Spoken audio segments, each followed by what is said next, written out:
All right. Let's see now. Microphone is working well. Okay. All right. Microphone is working, and okay. All right. Everything seems to be working, and got the tail. All right. Music at a decent level. Got my water. And stream is working perfectly well. We got the testing already done. YouTube chat is working. We got good bit rates. Alright, Twitch bit rate looks good. And YouTube bit rate looks alright as well. Okay, and alright, so everything looks good. Tweet it and everything. Alright, and going back to the Twitch. Alright, there we go.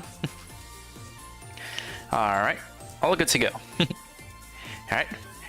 Hello, Fluffy Fluffs. Hello, Fluffs. Name is Kitzu, VTuber artist VTuber. And still gotta find the right way to say it. Artist VTuber, that's how it is. Artist VTuber. Yeah. Alright, so hopefully I can Nedrick looks pretty finished at the moment, so I believe like I just need to illustrate and yeah, I believe I just need to illustrate and color his eyes a bit. I just sketched the Bahamut behind him, which is the dragon he's got a pack with. There, I see a dragon. It's working. All right, thank you for letting me know, Hill. All right, so yeah, so here's the. There's really no other artworks of the dragon, so there's only a picture of the 3D chibi model. So I got this right here. So this is the dragon he's got a pack with, and so far all I could find was just this, which somehow the model doesn't really look almost identical to the drawing, because you know he's got like a long neck. He's got that right there. He doesn't look as bulky as this looks. So yeah, the drawing doesn't look as bulky as the 3D model in the game. And the neck looks pretty short, unless it's probably due to the perspective of the shot here. But yeah, I mean, I'm trying my best. Alright, let's see here. What the heck? Did I just deleted it? I pressed X, didn't I? Oh. Well, I can go back here and open it again.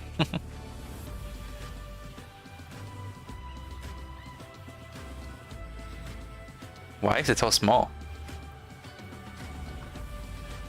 Okay, this is weird. Yeah. Okay, this is strange. Usually it open up in full scale image. Okay, there we go. I don't know why it did it. So yeah, the 3D model doesn't look too much like the drawing, but I mean, I'm trying to make it work.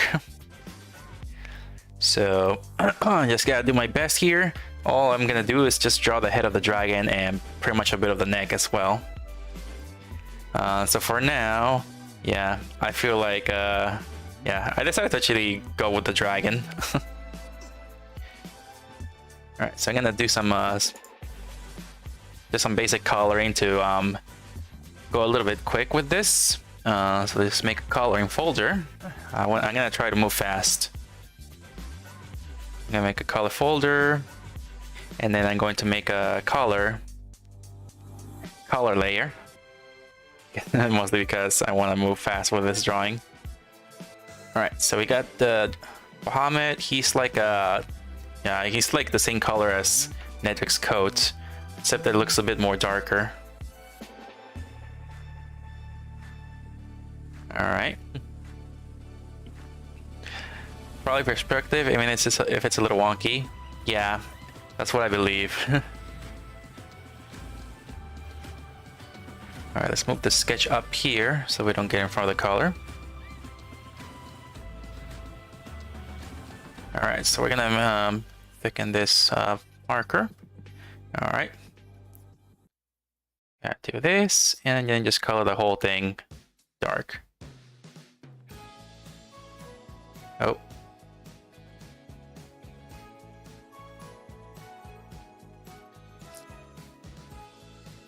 Alright, so yeah, pretty much is like a dark dragon that he's got a pack with.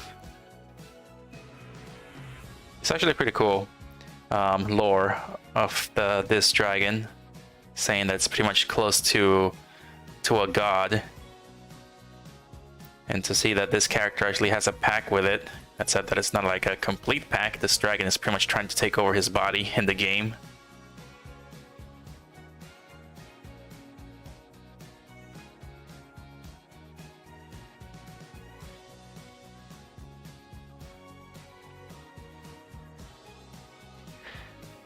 Alright, it's got like a couple of spikes on his face. Alright, even if I get out of lines here, I can still fix this when I start doing some illustration. And on the horns, yeah, he has black horns, but some of his like scales are attached to it, about right here.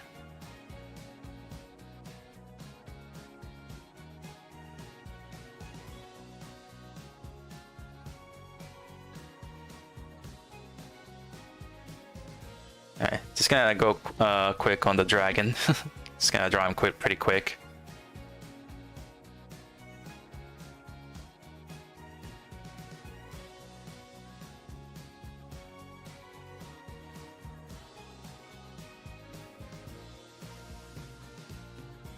I didn't really draw the entire thing. I believe I wanted to copy paste it.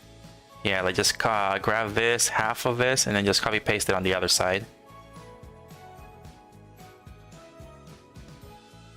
Alright, so I'm just gonna like pretty much do half of the dragon, and then I'm just going to do a simple copy paste, and then just rotate it around, flip it.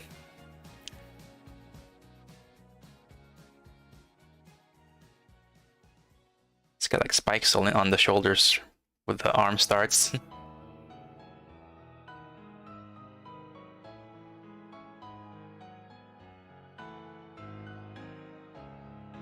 Alright, I checked my previous streams to see about the copyrights, and yeah, it turns out a lot of the Dragalia Lost music is copyrighted.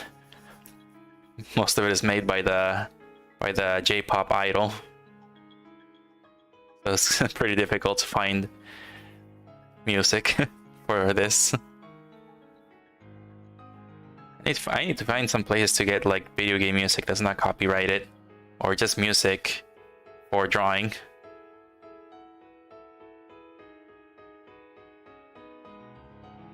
Right there. And then for the chest, the scales on the dragon's chest are like red. Let me look at the artwork. They're like red, but the lightning seen here makes the scales look pinkish like. Reminds me of a lot of characters. Which characters would that be? Alright, gonna lighten up the redness here. Yeah, there we go. Yeah, when I actually messed with the saturation yesterday, you were saying that it reminded you of Yu-Gi-Oh, and then I was like, oh yeah, the clothing on Nedrick suddenly turns blue, and I'm just like, oh yeah, Yugi-Moto has similar clothing. And I'm just like, oh yeah, I just remember Yugi's clothes look almost similar to Nedrick's.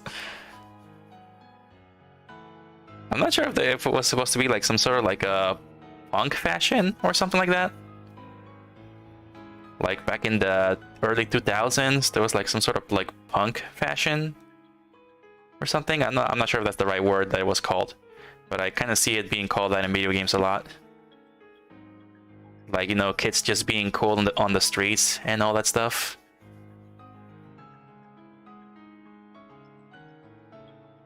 I'm not sure if that's the right word, because due to Pokemon, that's exactly what they're called. A punk trainer wants to challenge you.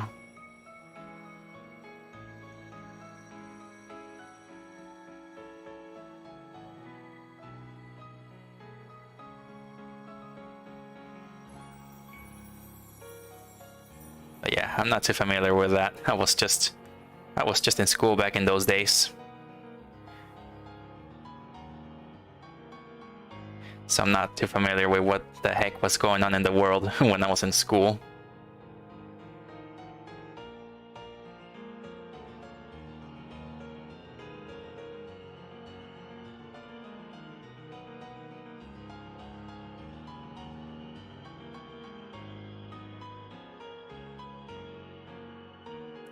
Alright, there we go. That's unsurprising. Any hero or character possessed by a demon, it's a surprisingly common trope. I wouldn't know. Well, he starts out as a villain. Nedrick pretty much starts out as a villain in the game. So, well, he's not like full-on villain. He's actually trying to save the world, but in his own way, pretty much. He pretty much sees like he pretty much wants to like save the world by like making like people stronger by bringing like pain or something, or pain and hardship, I think. Because I think he said that according to the game, he actually said that he wanted to get the okay, I think the song is copyrighted. Alright, I think the song is copyrighted. Should have deleted, should have removed it. Yeah, let's put some Mega Man remakes on here from. Alright, yeah, Mega Man actually appeared in this game with a crossover. But yeah, okay, so yeah, Nedrick wanted to like get a crystal that a god dragon pretty much possesses, and with that crystal, he can, and the power of the dark dragon, he can actually give the power of shape-shifting to other people, which only a certain few people have the power to shape-shift into a dragon by making pacts with existing ones. So meaning they pretty much make a pact with a dragon that exists. This dragon gives power to the human, and the human can turn into a dragon for a short period of time. And pretty much what Nedrick wanted is for all of humanity to have that power, so they can actually fight against the god that's trying to destroy the world and make everything become one. Pretty much, it's like a multiverse thing. So there's like a bunch of realities, and this god created all these realities with another god. And so this god just says like, no, I want a perfect world. I'm gonna destroy everything and turn everything into one single world.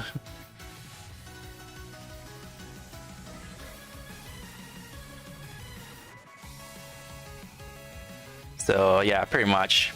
But what he doesn't, the thing that he's actually creating is that by giving all the people the power to shapeshift, not everybody will be able to do it perfectly well, because if they shapeshift without any training, then they'll go berserk, and they'll pretty much lose themselves. They will not be their human self anymore. They won't be able to shapeshift back into human, so they'll just forever be dragons, and they'll just go out of control, destroying everything. And then he's all like, yeah, sacrifices must be made for all this to happen. He's just like that. The weak will perish, the strong will survive.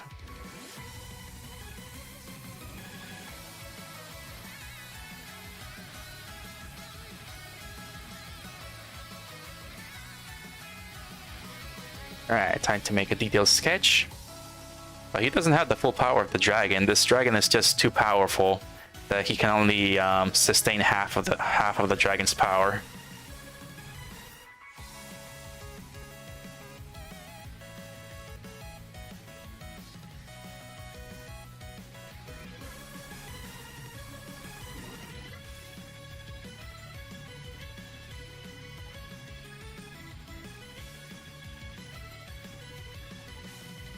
Sounds like the DC Writers Room. DC Writers Room? I never heard of that.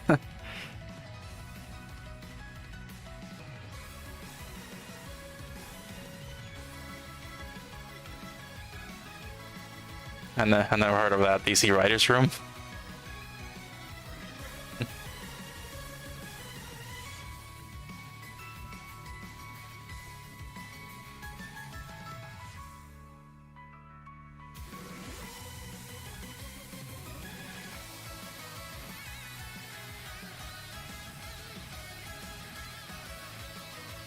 But yeah, later on he pretty much becomes a good guy later on. Because his pretty much everything he planned out was stopped by a princess who decided to make a pact with half of the dragon's power. So now the princess gets the other half of the dragon's power.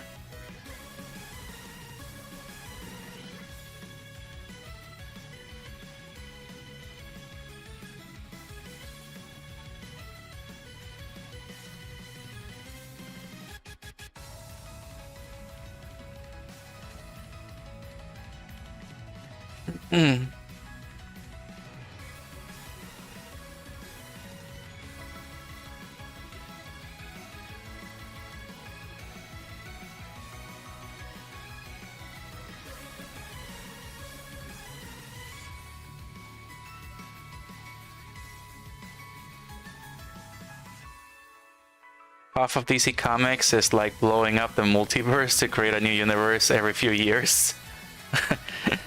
I'm not too familiar with DC Comics. I think the only thing I know is just the most popular things of DC. I mean, I do know there's some villains that are world destroyers in DC Comics, but I'm not sure about like reality destroyers.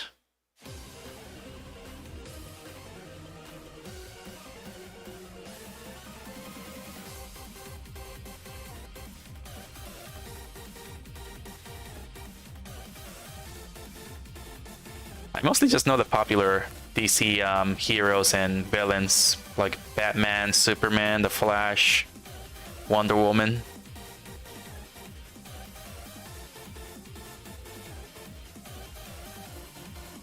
But yeah, I don't know too much about villains besides the Batman villains.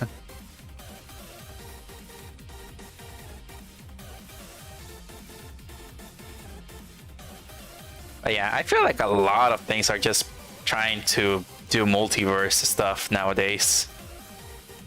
Since I saw I never played Bayonetta, but so far I have only seen like YouTube videos of people playing them, and then I saw that Bayonetta 3 actually has like a multiverse thing going on. I'm just like, really?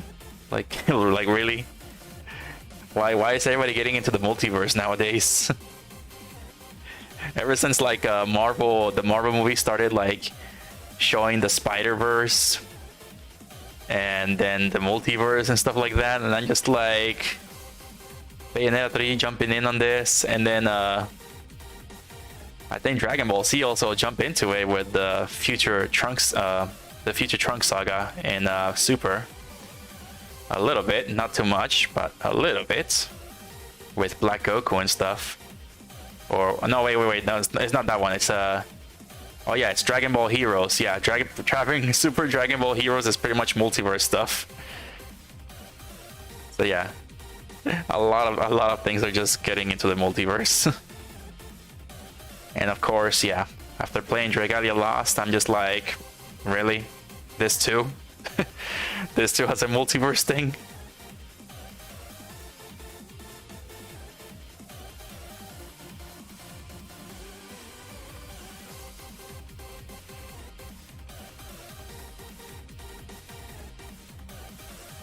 I don't keep close track either, but I knew of the big ones.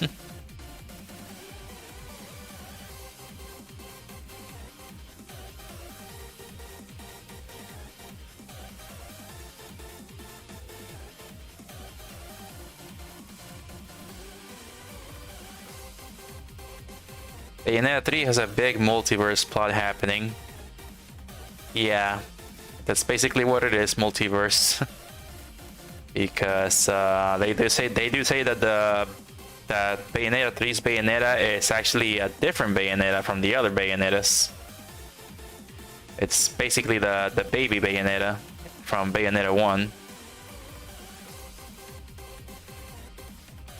So I pretty much wonder how long were they plotting the multiverse on that game. I think Bayonetta came out like around 2011 or 12, right? On the Xbox? Like how long were the developers planning this? Or is it just something that they just went like, oh, multiverse is popular right now, we should jump on it? I wonder if it was planned or they just decided that it was a popular thing happening. Or it was just a trend for a lot of things.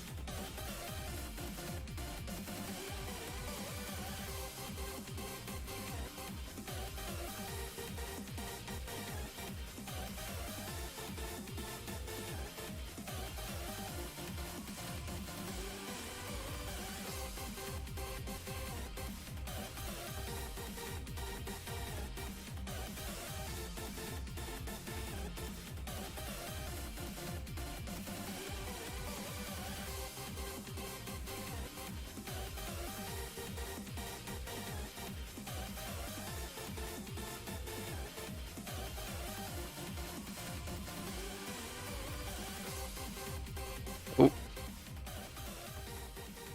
DVC has taken a lot of cues from Superman, almost like an affectionate parody. Really?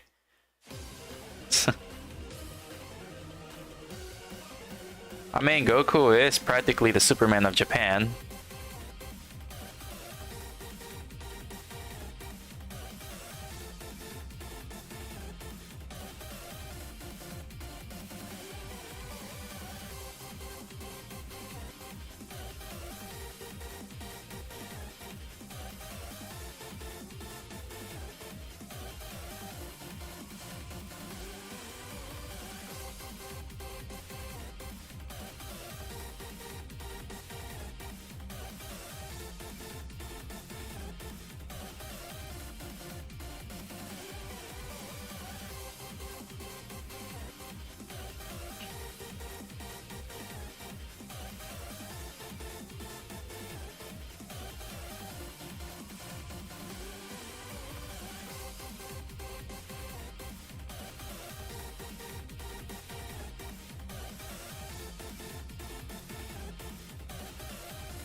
I'm not sure if this dragon is looking cool or not.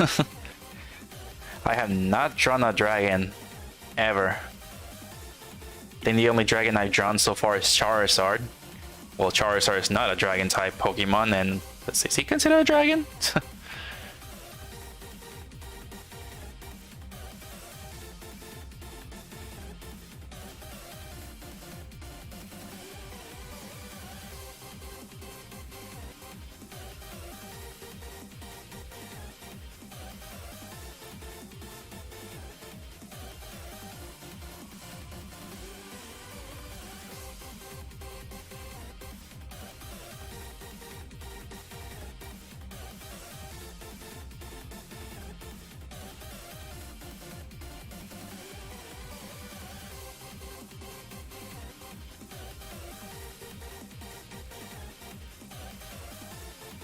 Alright, there we go.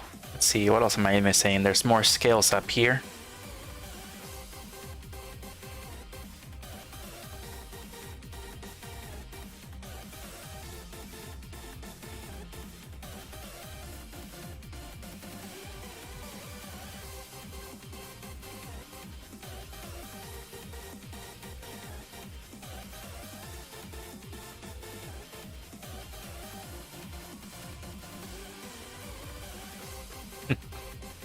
But yeah, the multiverse stuff was going nuts in Marvel and DC for like a decade or more before the movies.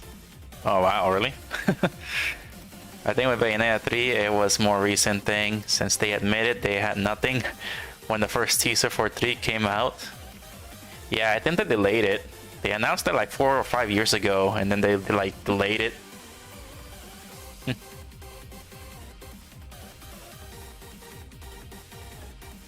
Big fire-breathing dinosaur with wings might as well be. Yeah, I remember watching like a 3D animation of Charizard and Blastoise talking. And then Charizard is like, "Oh yeah, I'm gonna admit that I'm actually the coolest thing that ever existed, you know." And then Blastoise is like, "What do you mean?" You know, it's because I'm a dragon, and you know, dragons are cool. Kids love dragons and all that stuff. You know, I'm actually a very popular Pokemon. And then Blastoise is just like, "You're not a dragon, bro. You're just a fire type. You're not even a dragon type. You're not. So that doesn't really make you a dragon." And then he's like, and then he's just going like, "What do I look like to you?" A lizard. A lizard with wings. You just described the dragon. Just because you're a lizard with wings doesn't mean you're actually a dragon. My cousin over there, he's a dragon. He doesn't look anything like it. And it's Bowser. They just show Bowser in there, and they just said like his Blastoise cousin. My cousin, he's a dragon. He doesn't look anything like one.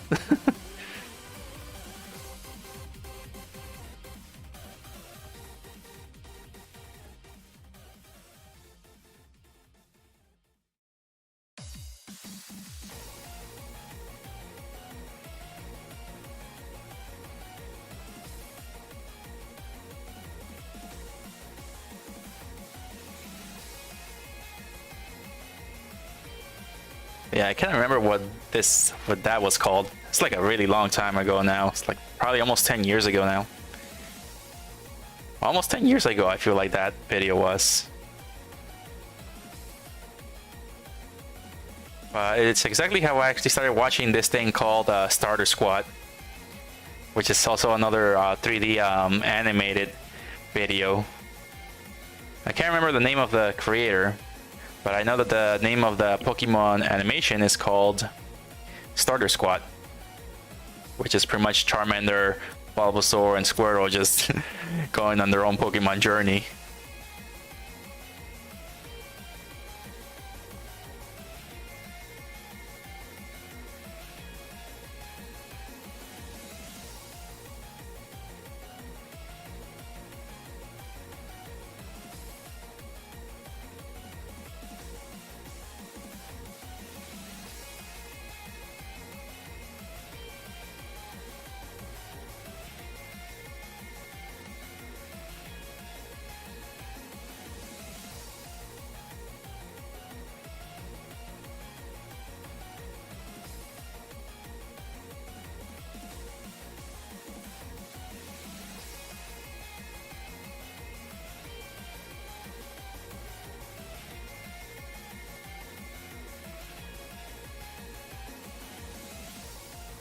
Alright, this is the first dragon I ever drew here.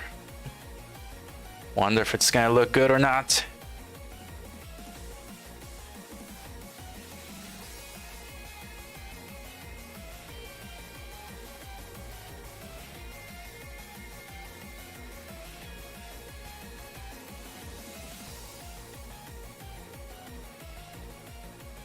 Alright, now it's time to grab half of it and then copy paste it. Hold on a second, I need to add more color here. Alright, his eyes are like white.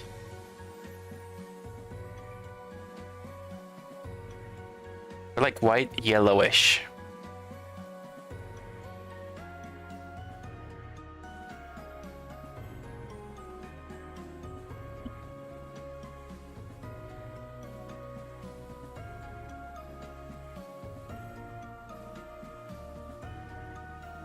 But yeah, I think there's like probably like 6 or 8 episodes of Starter Squad. They're actually quite funny. But also be wary, Pokemon die in that show. Because Charmander is kind of a little bit of a jerk in that.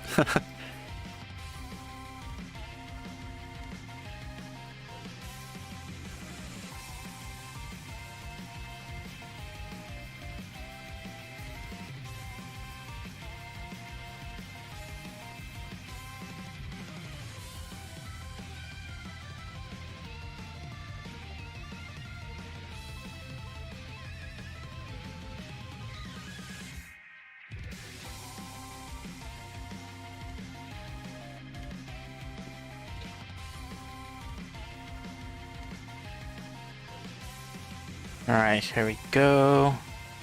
Gonna do more details.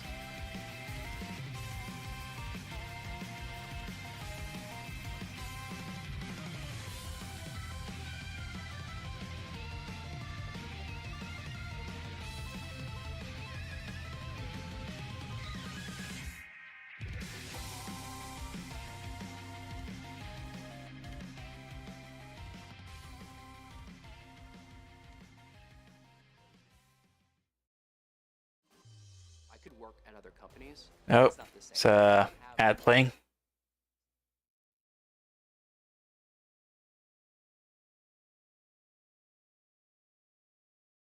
Mm-hmm.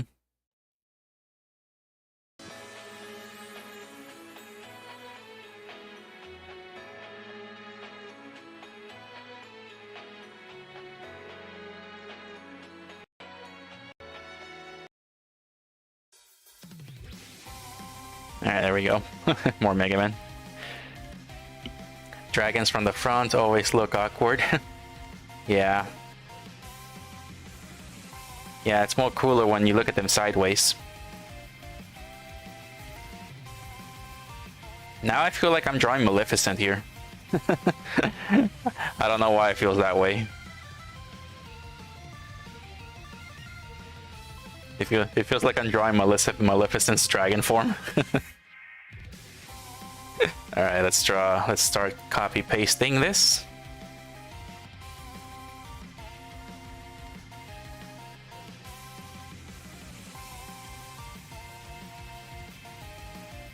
Alright, we got that. Reaches there, reaches that, and alright. Time to copy and paste it. Or I can just do a shortcut here. Copy and paste. Okay, there we go. Okay. That was not what I wanted. Okay, it's all in there. Grab that, grab that. Alright. I'm in the folder, and then copy paste the folder. Alright, now we got another Bahamut folder. Alright, so now we got this folder. We can actually start flipping it now. Transform, and then flip horizontal. Alright, now we can shift, click and drag.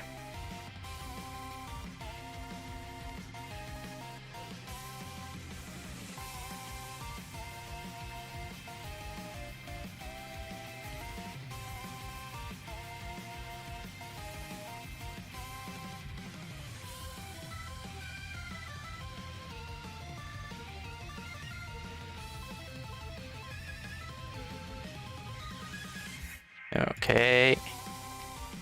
There we go. Yeah. That looks pretty okay. I mean, let's compare it to the 3D model here.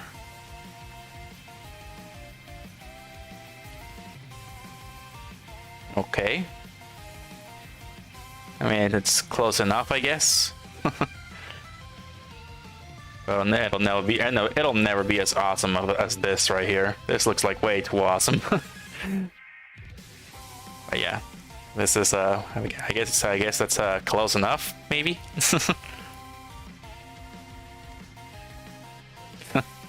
Close enough, I guess. All right, now it's time to merge these together. Bring this Bahamut folder into the other Bahamut folder. And let's bring this down to the color folder down here.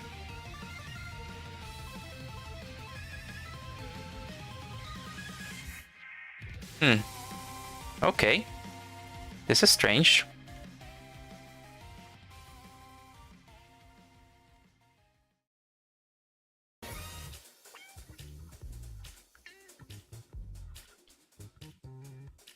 Okay, don't know what this layer is supposed to be. Okay, let's go bring this, what is this one? This is the details. Let's go down here and then merge it. Merge it with layer below. Bring this one, and this is the color. Bring that, merge it with the one below. There we go. Okay, no,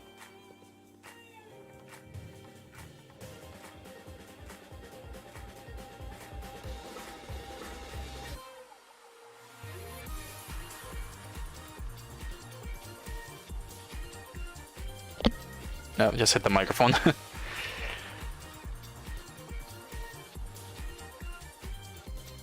Alright, so this was a really quick dragon drawing.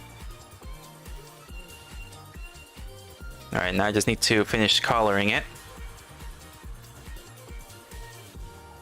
Just needs to finish coloring the these areas.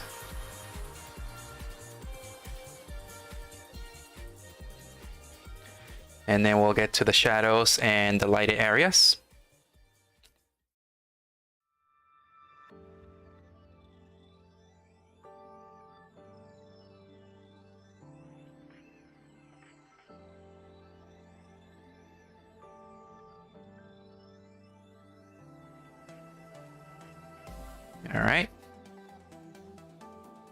Grab this. Then we need to get rid of this pointy nose. Alright, that's not the nose, that's the mouth. It's got like a little sharp mouth.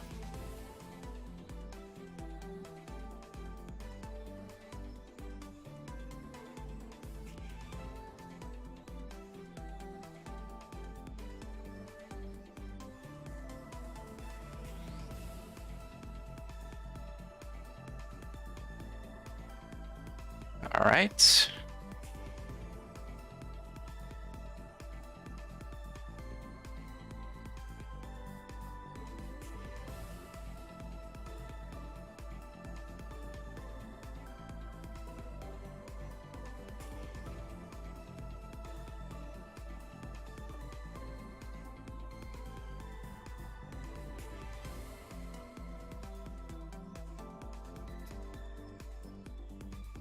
Alright, just color in this empty spots. Still more empty spots here.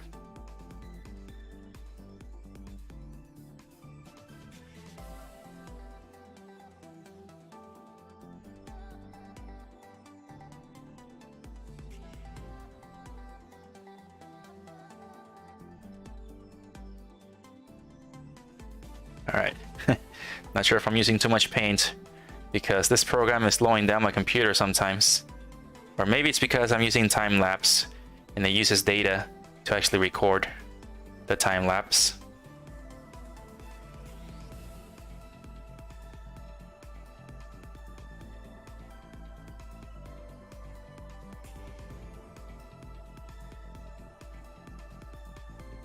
Big glowing mouth. Yep. Yep, glowing mouth because you know dragons breathe fire, so their mouths need to glow. So it must be like 1,000,000 or 1,000 degrees in there.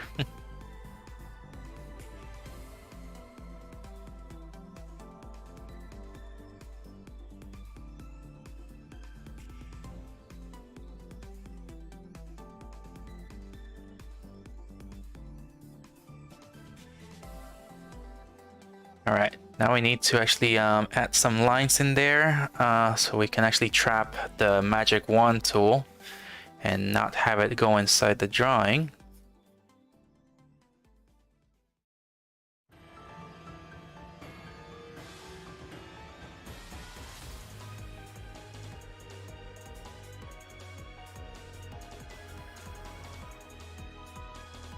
Alright, there we go. Now we can actually get the magic wand tool.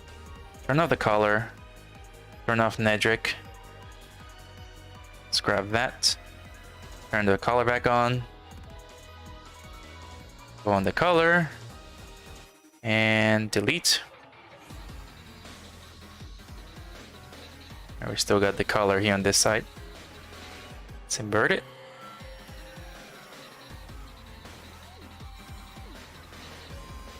Alright, not sure if this song is copyrighted either. Because the other one was, yeah, but this one sounds a little bit different. But it's so dang good.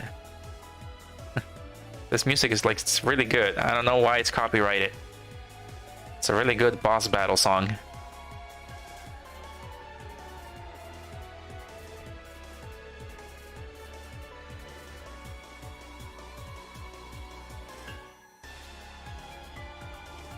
This is basically the song that plays when you fight one of Nedrick's followers.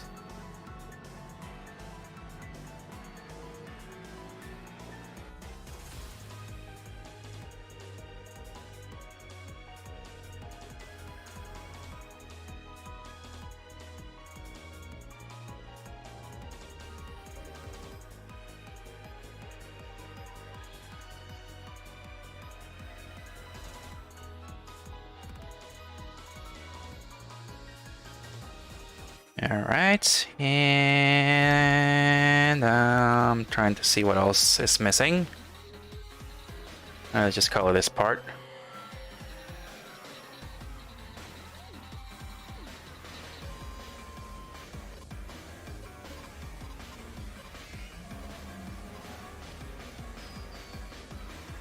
Alright, there we go.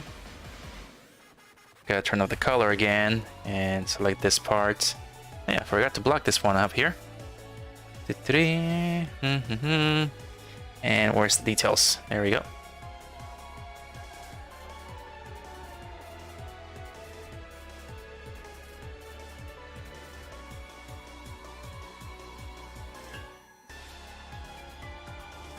Alright, turn the color back on and then delete. There we go. Now it looks a little better.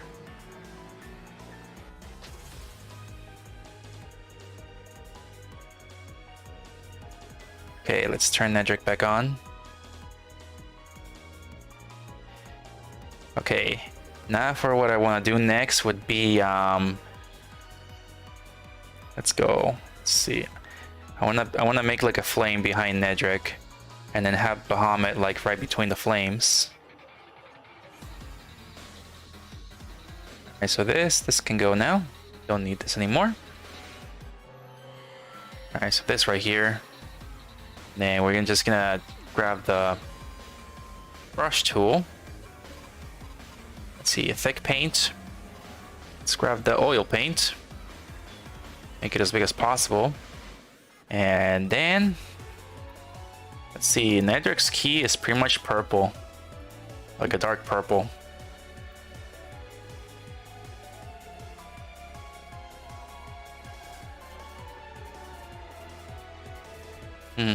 Yeah, it's like a purple. It's like dark purple, and pinkish purple when it gets lighter. Yeah, there's like a few pink sparks in there. So I'm trying to add this like this energy around him, and then just put like the dragon in between, kind of like this fairy is there. Practically that fairy is his friend, so it's one of his like friends that actually are helping him to change the world and how he sees it in his image. There are a ton of royalty-free RPG music out there. Yeah, I just don't know where to find them. I only know so far that Game Chops makes music based on video games, or like lo-fi game music, so it can avoid copyright strikes. But copyright finds a way. It always finds a way.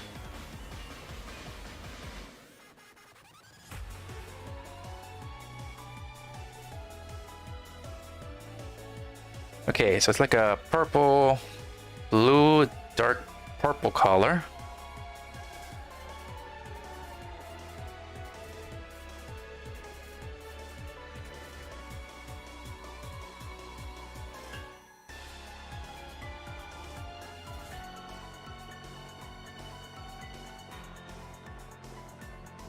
Alright, we'll go with this. I can always change it later.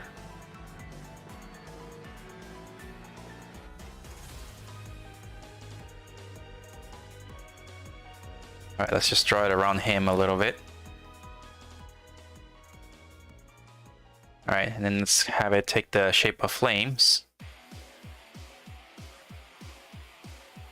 Oh, this theme music is when the follower turns into like a monster. They have the power to like shapeshift, but not into dragons. They like shapeshift into like other beasts.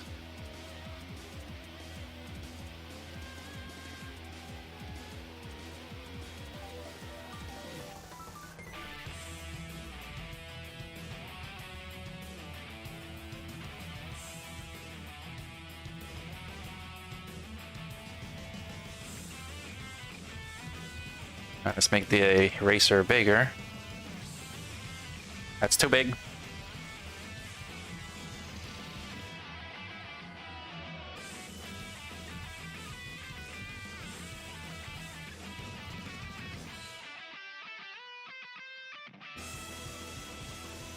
Alright, let's do it like this.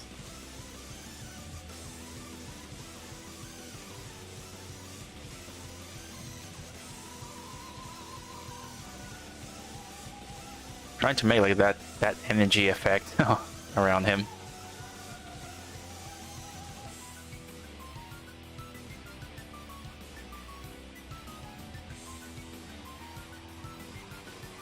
Right, I should probably move it a little bit.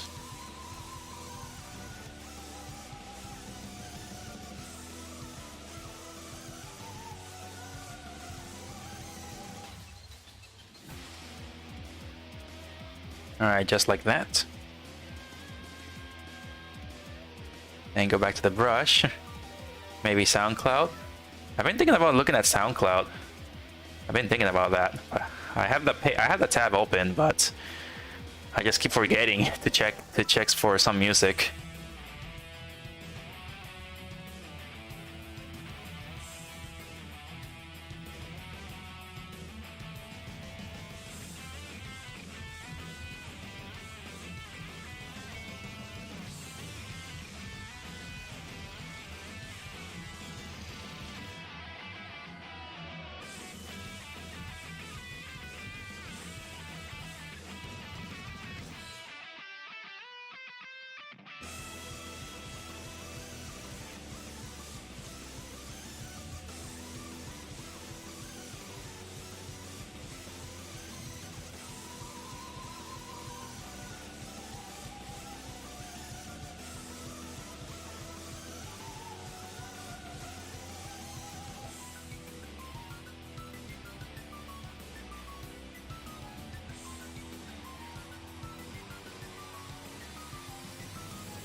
I'm trying to make like a flame effect.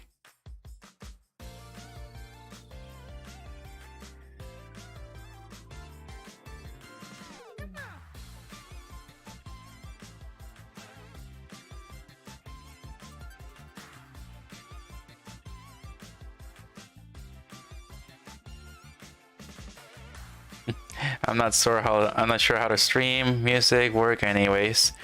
Yeah, I'm not sure how people actually find out what's copyrighted and what's not. Not sure how people actually find it out.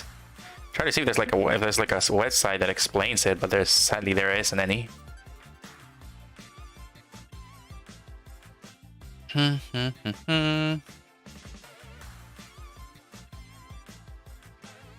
But yeah, I'm not in a position that I'm like being affected by copyrights anyway. So I mean, if I were 1,000 subscribers and stuff like that, then yeah, I would definitely be very, very extremely careful with the music that I choose. But as of right now, it kind of doesn't really matter too much.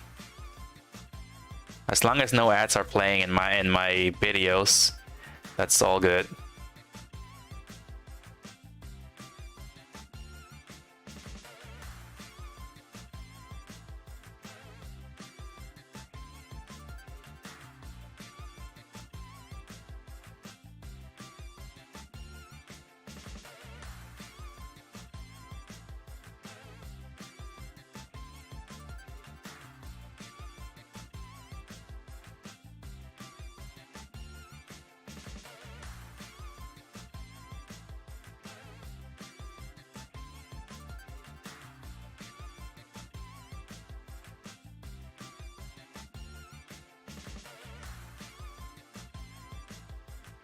What the heck? Using the eraser. There we go.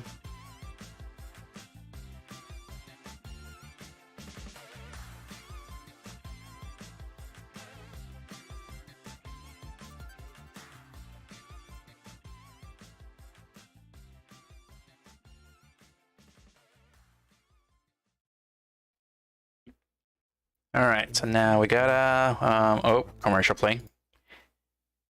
There's an app playing.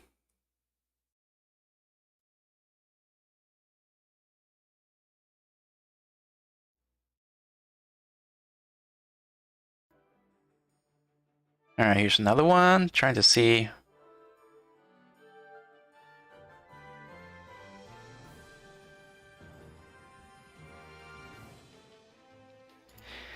Yeah, I pretty much just chosen the few songs that are less likely to have copyrights.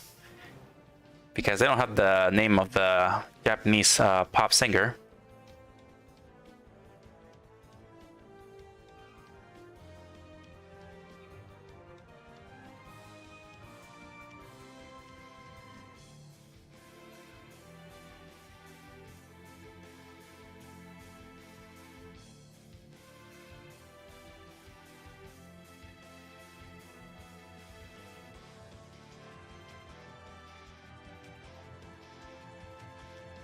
Alright, so now we gotta make another one. Alright, so we're gonna call this one purple.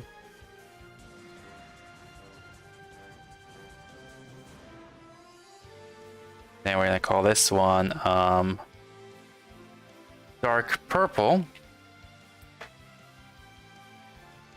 And then this one light purple. There we go. Alright, so now we're gonna have to lighten this up.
Okay, so now I need to make it transparent.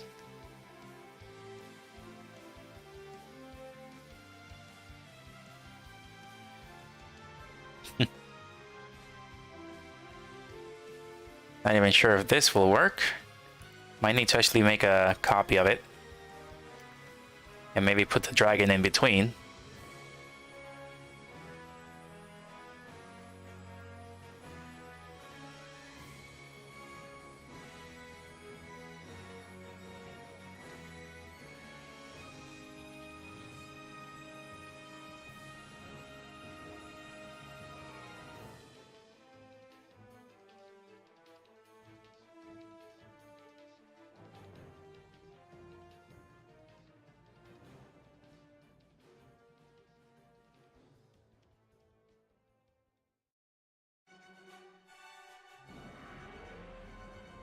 Alright, can I change the music?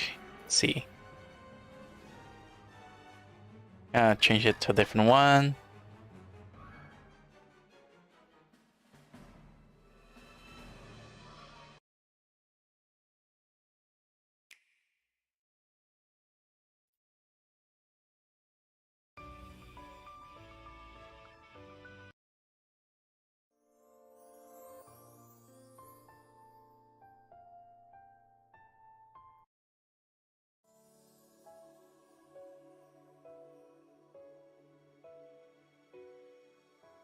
Alright, let's go with that one. Alright, and see you back now here. I need to lighten it up a little more. And copy, paste, and put bucket tool. Right? Most streamers I've seen on YouTube are using Dova syndrome tracks. It's to the point I can recognize them. Oh, I think I'll check that out. Dova syndrome. Never heard of that.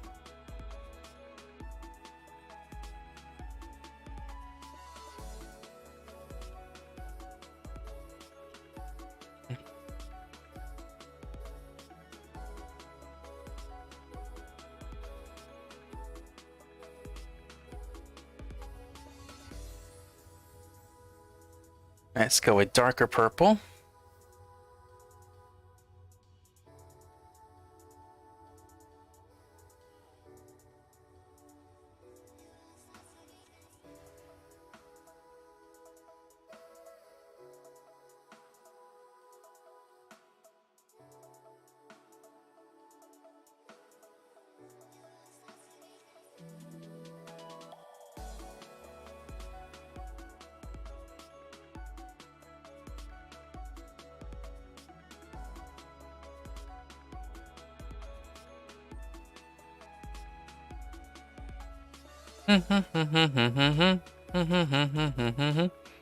Trying to look at the flames of how the artist draws it.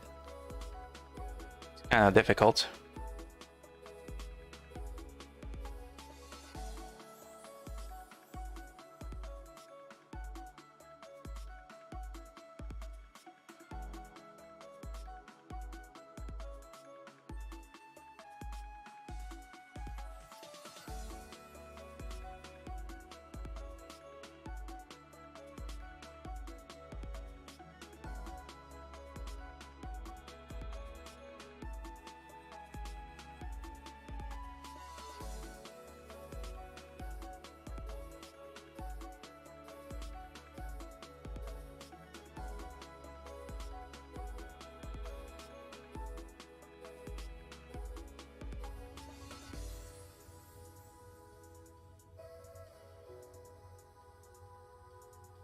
Alright, then let's see what else is there.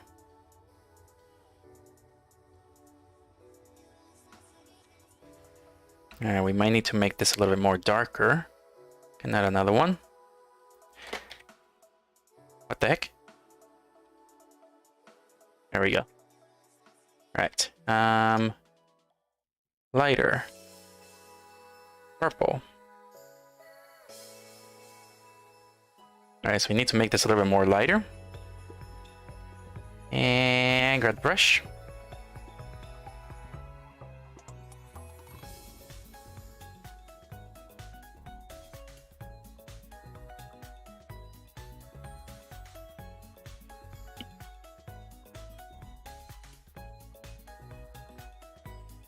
Then go back here and then erase a little bit of it.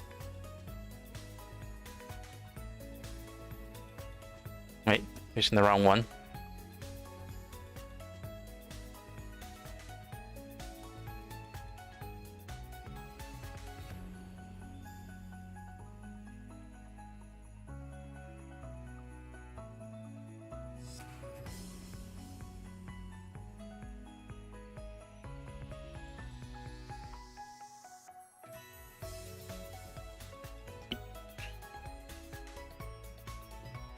Alright, and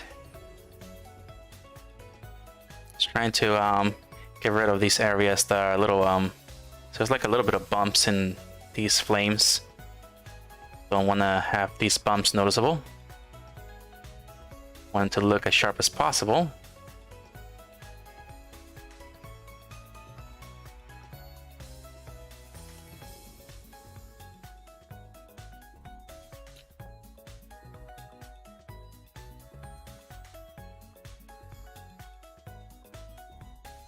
Alright, now I can make a folder for this, and then just call it Flames.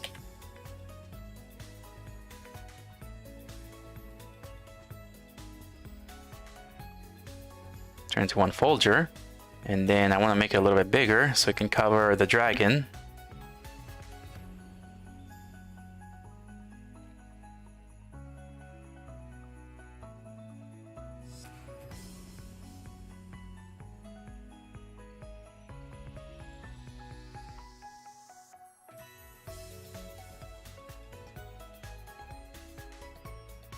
Alright, about right there.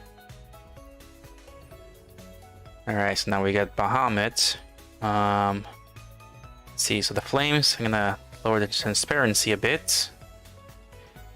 And I want the dragon to be seen through there. It's exactly that. I don't know how I want it to be. I want the dragon to be seen through.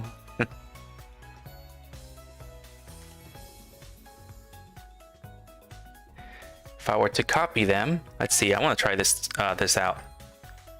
I'm going to copy this, or yeah, copy the flames. Let's see, copy, where's the copy button? I cannot copy a folder.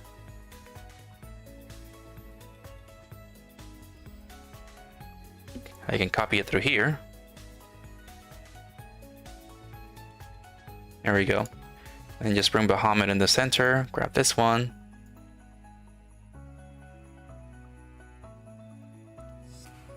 Yeah, so it can still keep the saturation on it the same, but you can actually see the dragon through.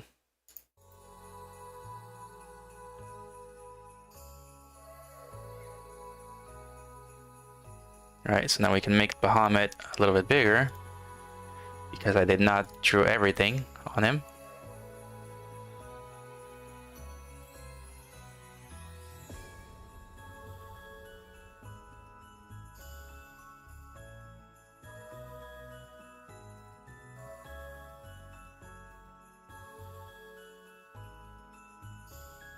There we go.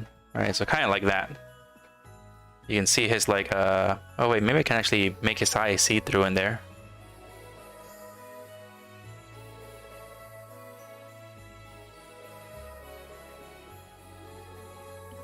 Yeah, just like that. And then we'll turn off these flames. Go to these flames, go to the purple. Gonna have to draw more purple on here.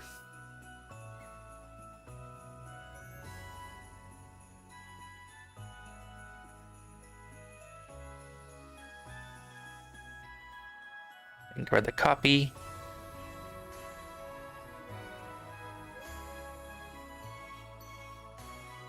There we go.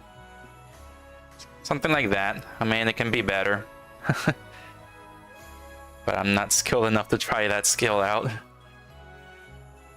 There is something that people do that's something like this, but I'm just not sure how it's done. Or haven't seen enough of it.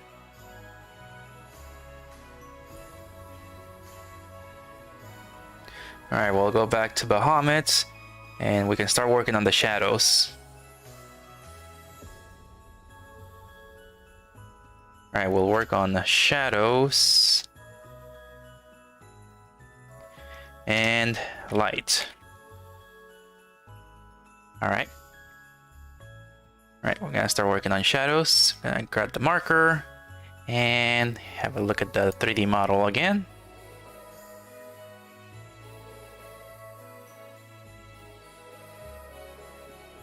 Alright, go back here, and where is that? There we go. And make it darker. Alright, so you just need to search for those shadows. Just color the areas where there might be a little bit more darker.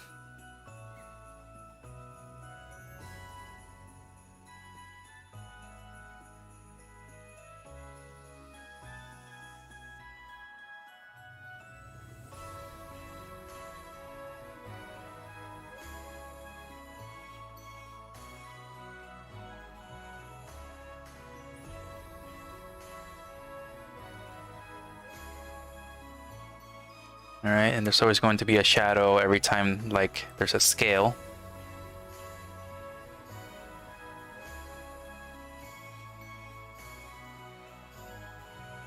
Alright, so every time there's like a scale, there's like a line here for the shadow.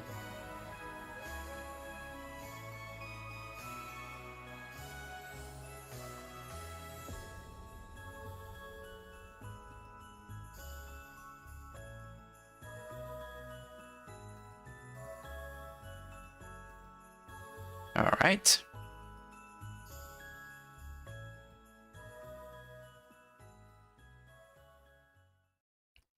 Yeah, I got a lot to learn about streaming. About streaming, I still got like a lot to learn. And sadly, yeah, I work full time, so I don't have like enough time to do much research. I could sometimes listen to podcasts when I'm at work, but there are times when I actually have to like listen in on stuff.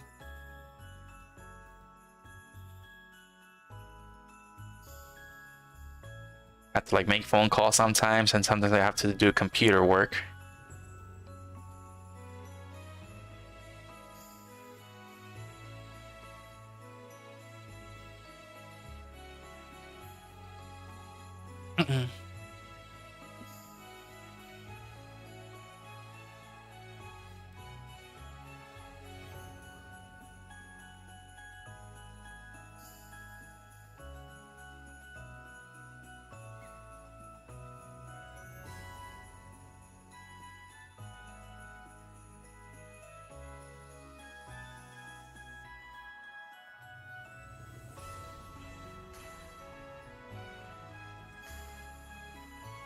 Alright, I need to use the paint and apply tool as well.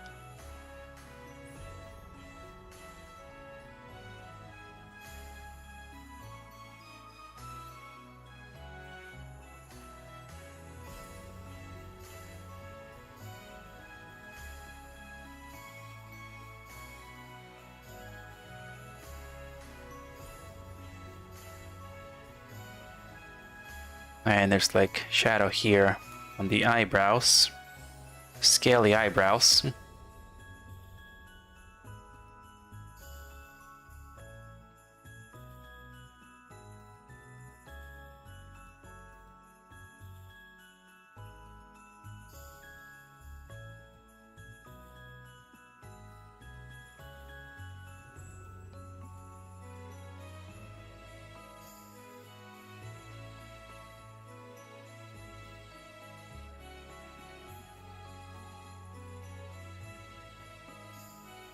And there should be a little bit of shadow here as well.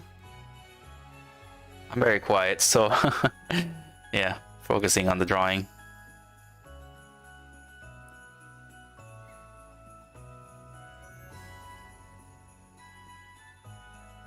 Not much has been happening lately, just busy with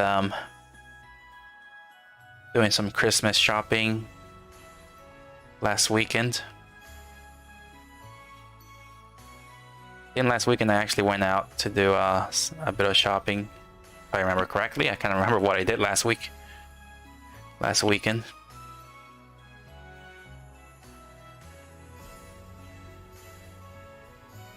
But yeah, still gotta get a few Christmas stuff, Christmas gifts.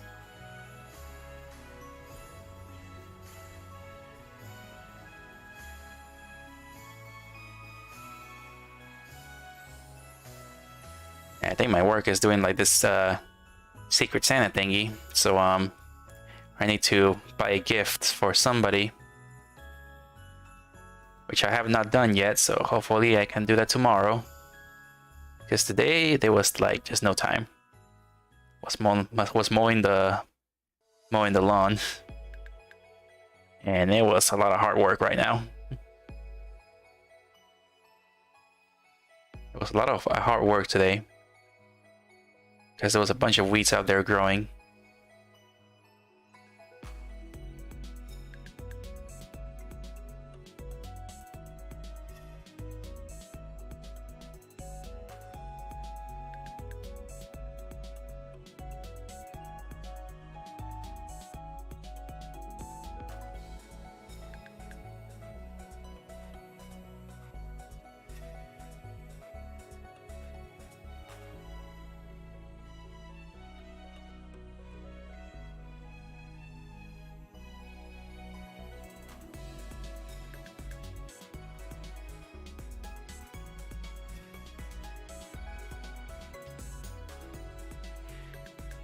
Oh, it's loading. It's auto-saving too, so that's another thing that it's doing.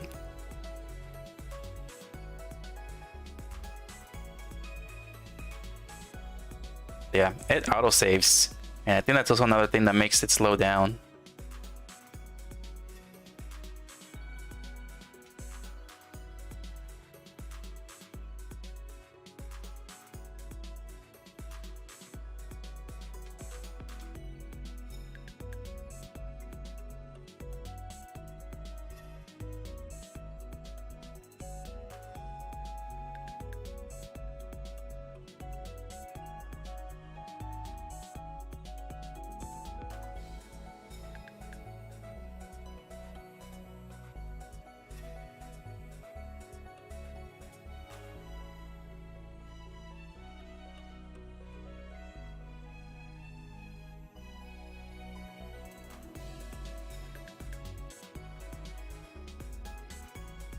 All right, and yeah, like I'm doing time lapse, so it's recording my progress of drawing so I can turn into a video later, and it's also auto saving. So that's taking some data from the computer.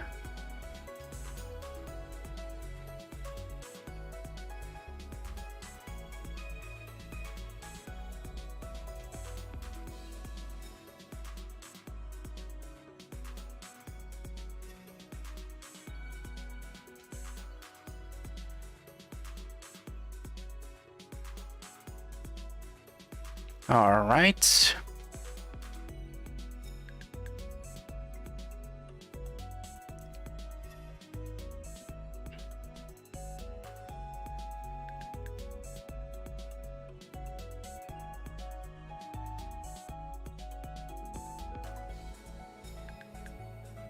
Alright, here we go. And trying to see what else is left here. And make that a little bit more darker.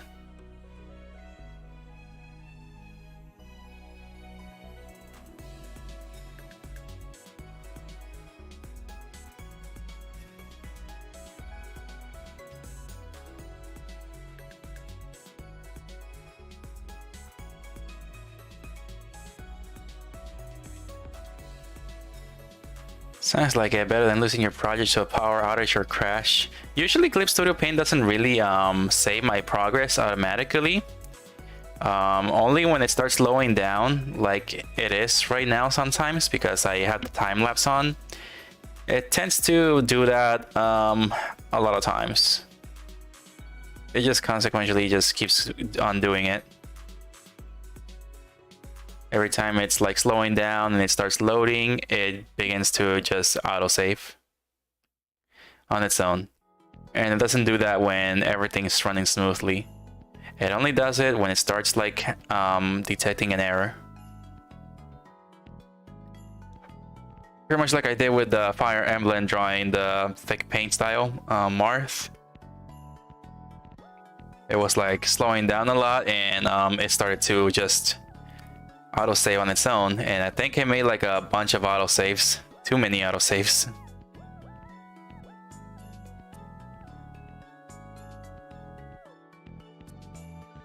It made way too many autosaves, so I had to like delete them.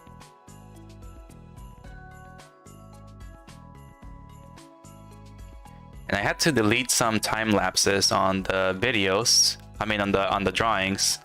So that's something I have to remember to do, because it keeps taking memory.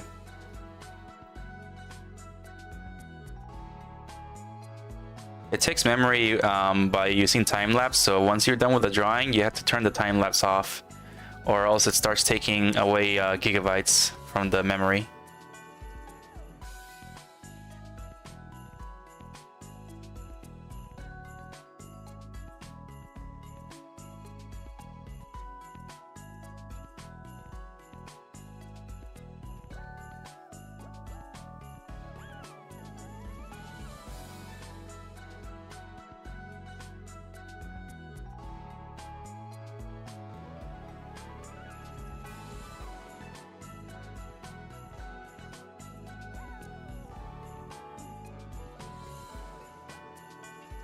Alright, we got the shadows.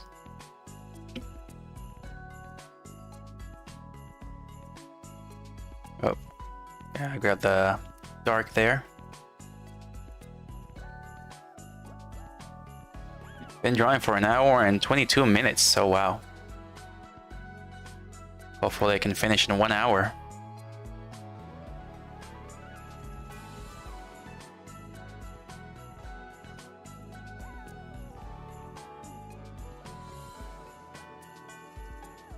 I think that's too dark.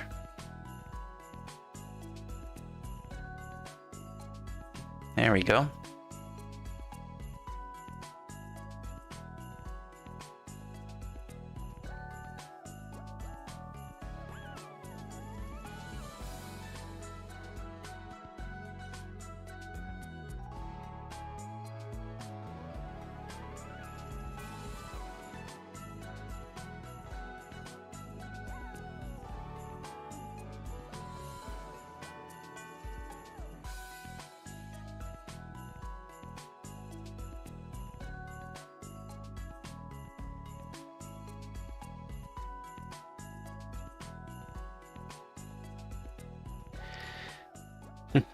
But yeah, power outages are not good things.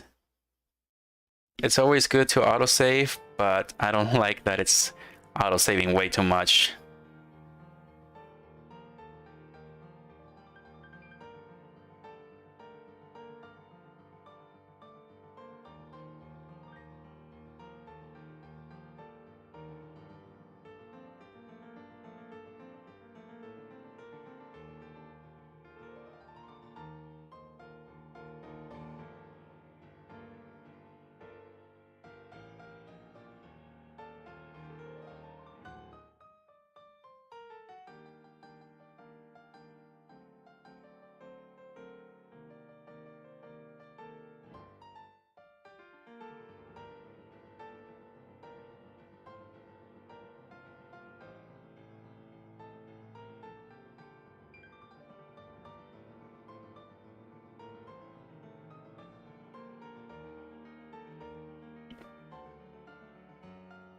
Alright, it's gonna take quite some time.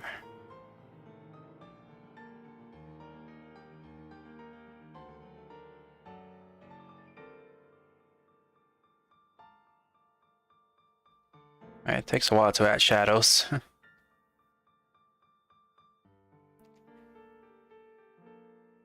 Wait a second, what am I doing? I can just copy paste this thing.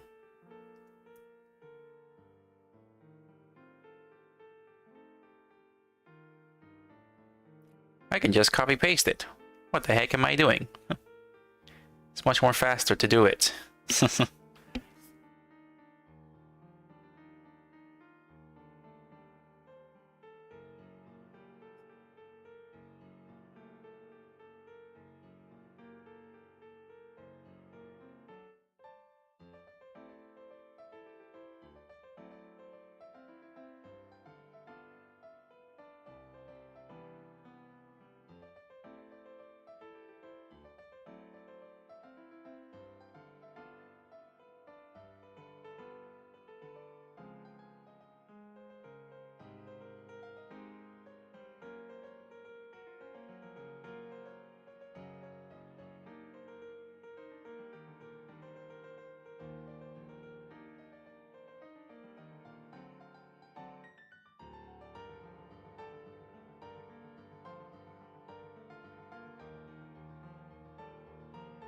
There we go.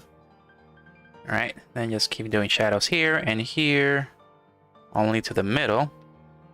So I can just like copy, paste it, and flip horizontally.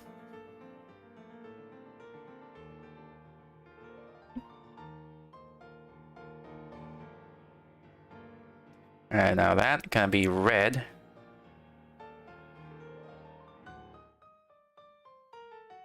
Not too red.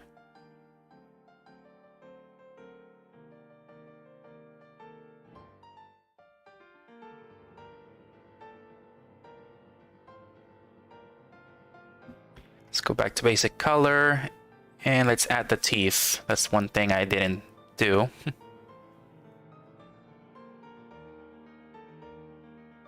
Oh wait, no. I think the teeth need to go on top because then there's gonna be shadows. I probably need to add the teeth on top of the shadows.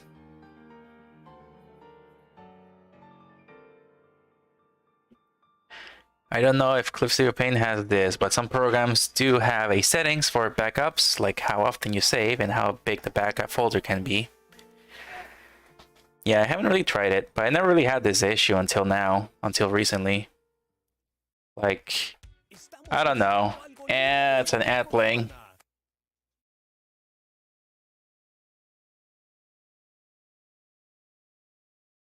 I don't know why an ad played sometimes.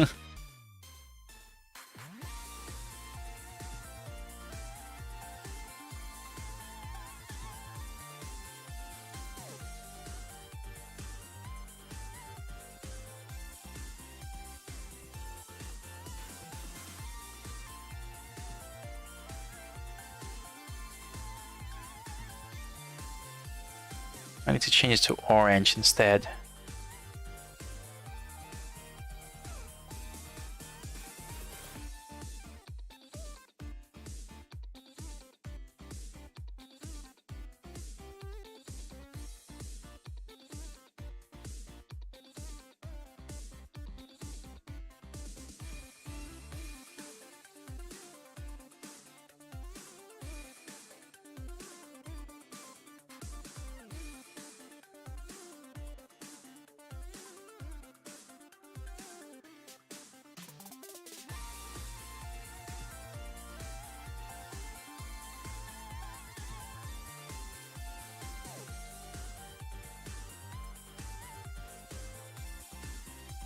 Alright, now I can actually blur it now.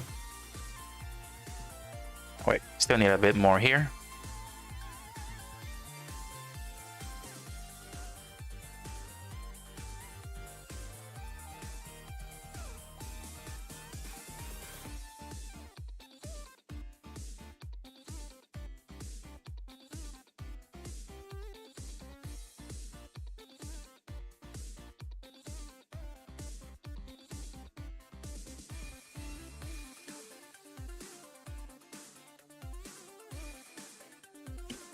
All right, there we go. All right, now I need to actually copy paste this.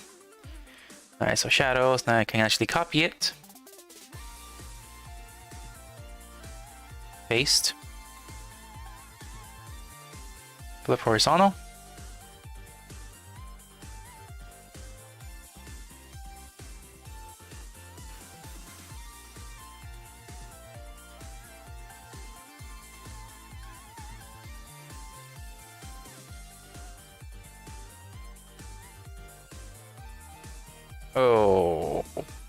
Okay.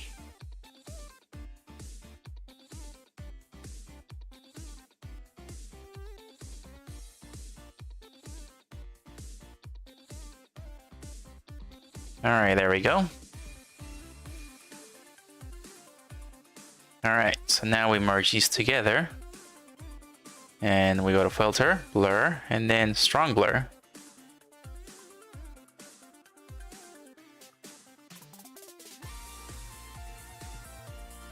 All right, now we go to the light and we start lighting things up.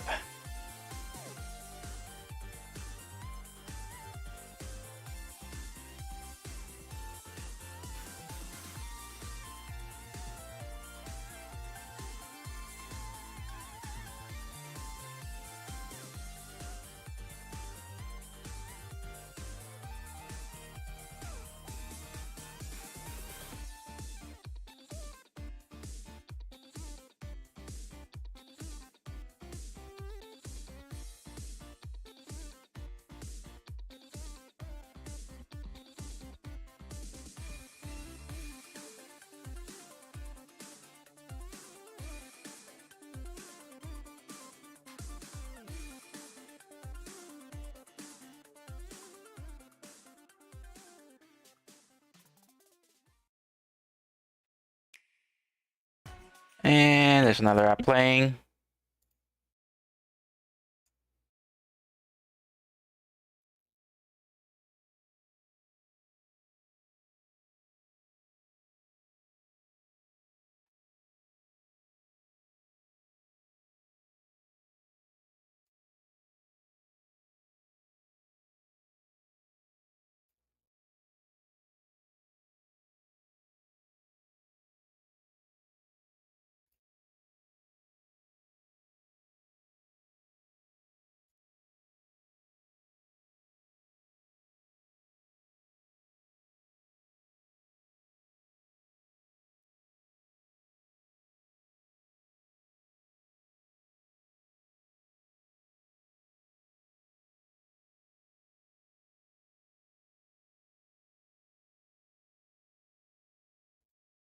I'm gonna try to play a different song here.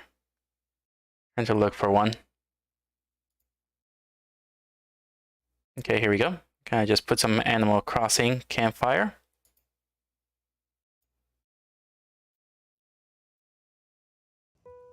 All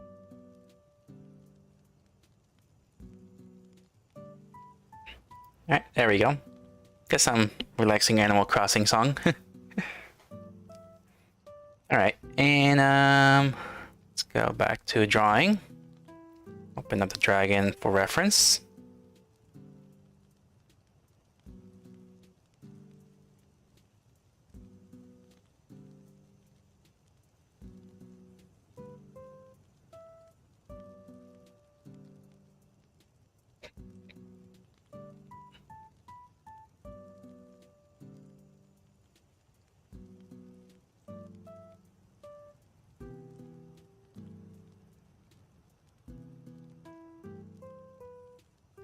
And it's auto-saving again. Every time it does that, it loads and it starts like auto-saving, I think.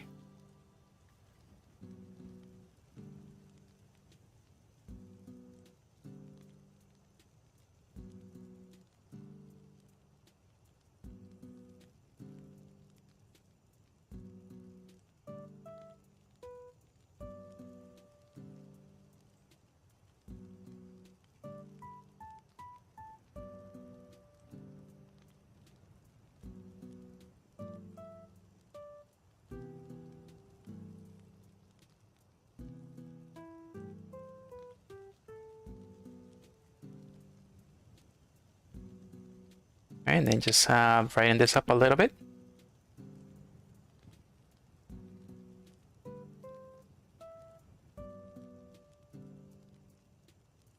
There we go. And kind of to brighten up the center as well.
Okay, and then the center.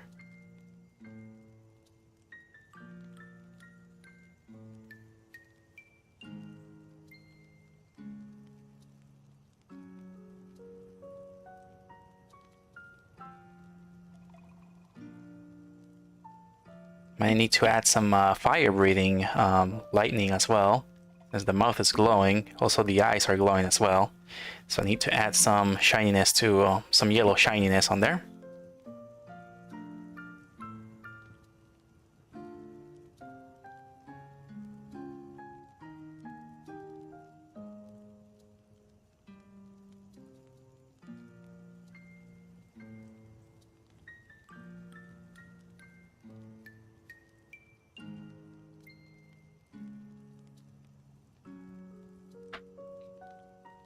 Alright, let's go back to shadow.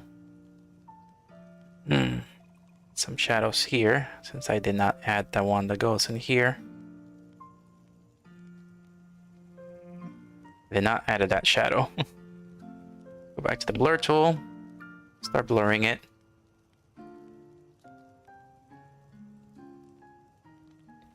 Same thing on this side.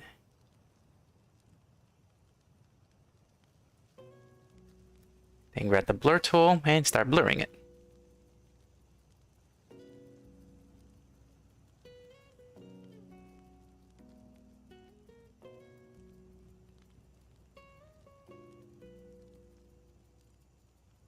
There we go.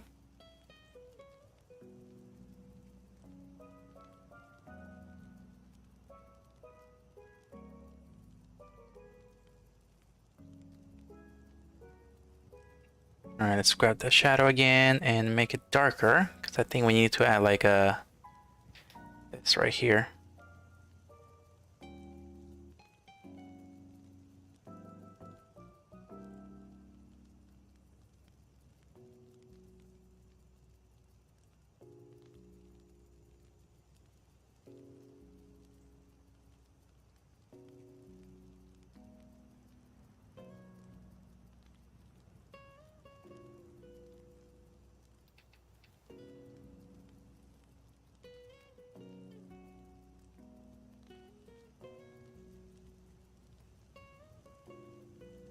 Alright, about right there.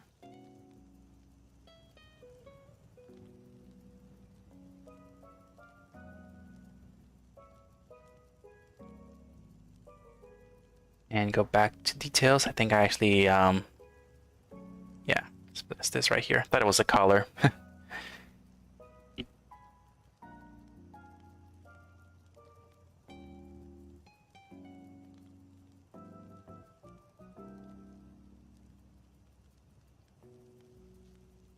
Okay, now we have to do the teeth.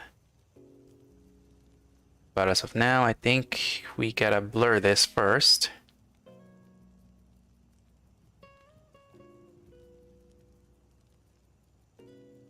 See the layer, what was it again? Black view, filter, blur, and strong blur. There we go. Alright, now we can add the teeth.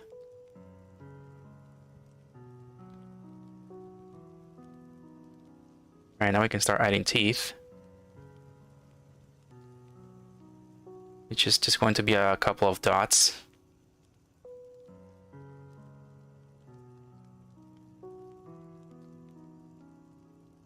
Okay, maybe a little bit triangular.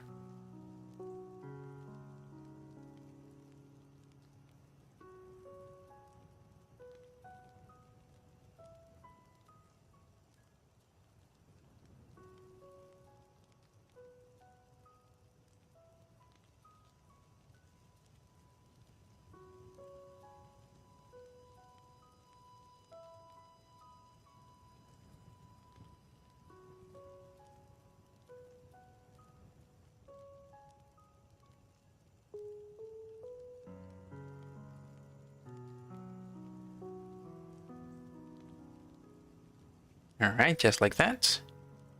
And now we can copy the layer, paste, and then flip horizontal. And move to the side.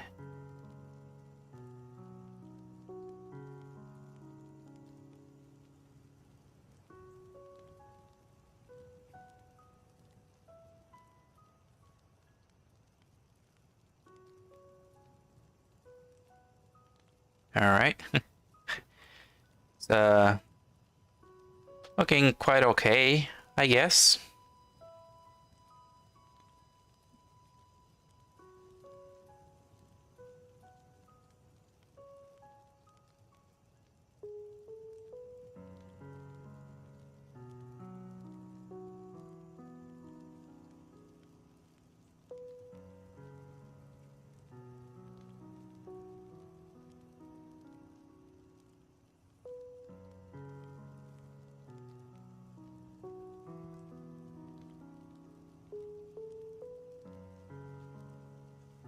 Dragon's looking okay.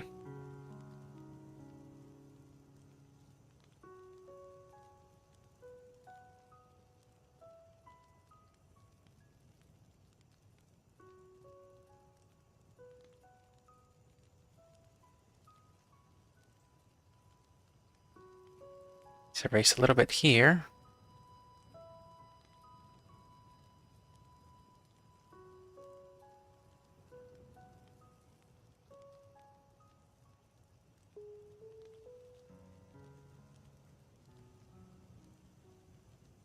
I feel like his mouth needed to be a little bit more pointier. And delete that part. I don't think I need that area of the tongue. Or whatever that is. It's got like a little red color there in the center. So I feel like maybe that's the tongue.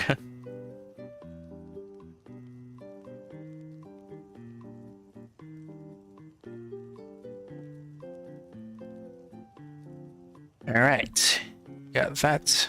Got like copy, merge it at the bottom, add one more layer. Let's just put this flame light or glow, let's just call it glow ice. Then turn it a little bit white.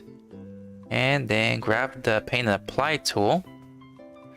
We're gonna use my favorite tool here for this.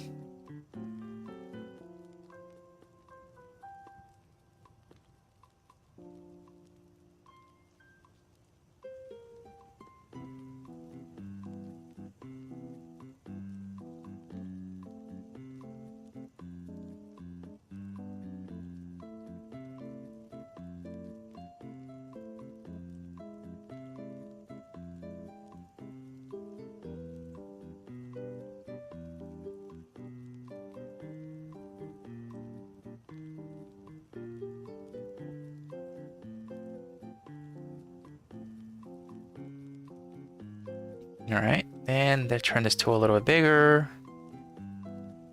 I want the eye to be extremely white. And the same thing for here. And make small glows.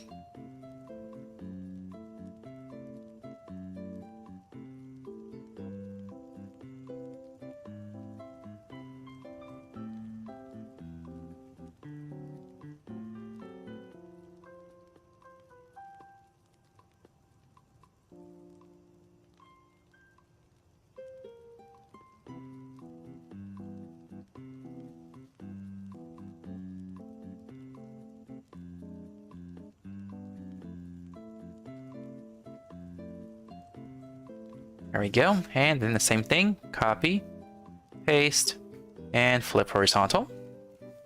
And then just drag it.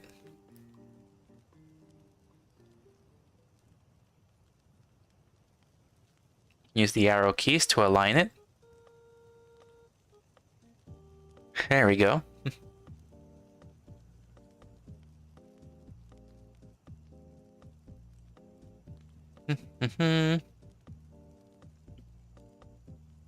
Grab this. Let's see if I want to do anything else.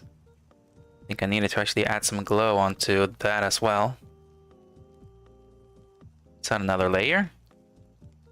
And just add this glow into the scales at the bottom.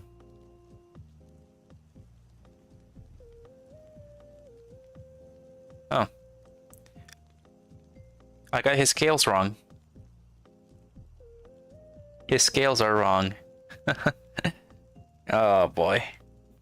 His scales were completely wrong. They were supposed to be like this. I can quickly fix it.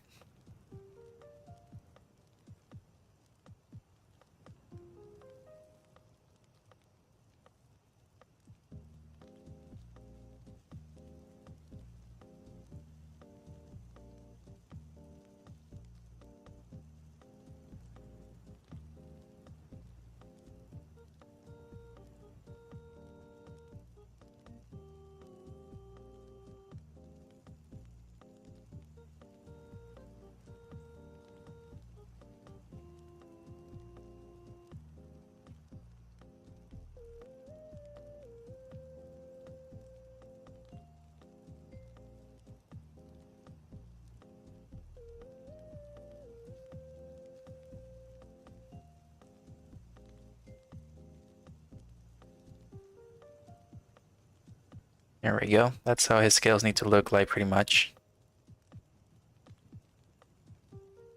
I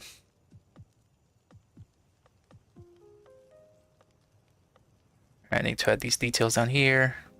Merge it. Alright.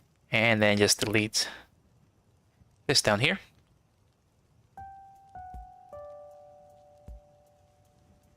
Yeah, messed up. Not that badly though, it can be fixed. It's just a very, very quick fix.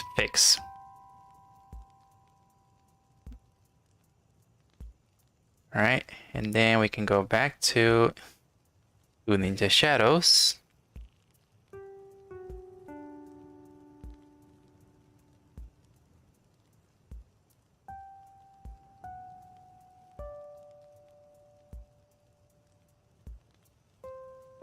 The shadows will stay in the same.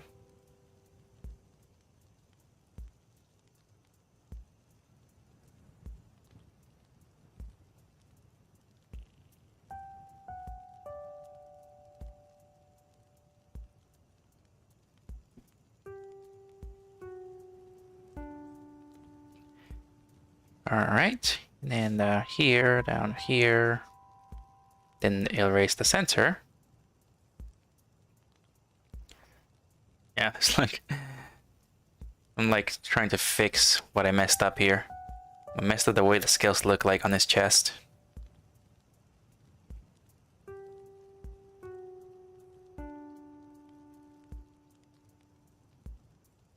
Oh, it's loading again.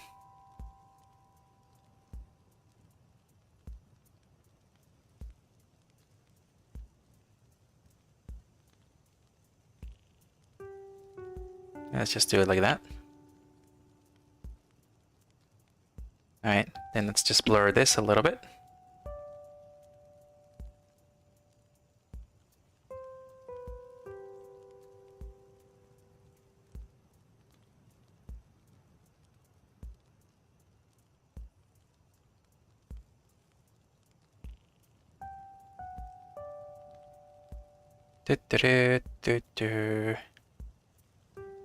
Okay, everything looks good.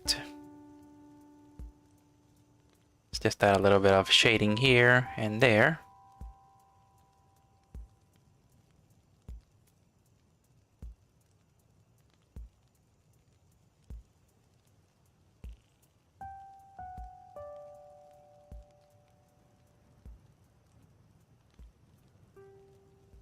There we go.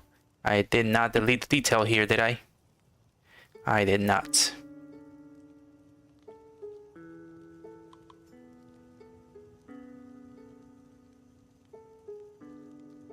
There we go. I'm trying to move really fast on this. There we go. Okay, and I believe this is actually done. Which, of course, I'm forgetting about the lighted areas on the chest.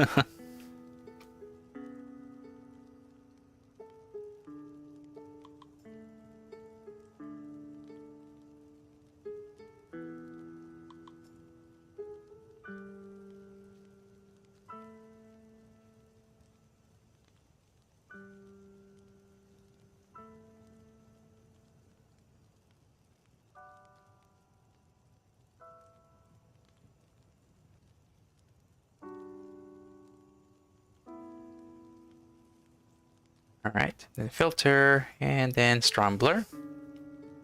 Merge it with the bottom. No way, don't merge it just yet. We need to copy, paste again, and then mirror it.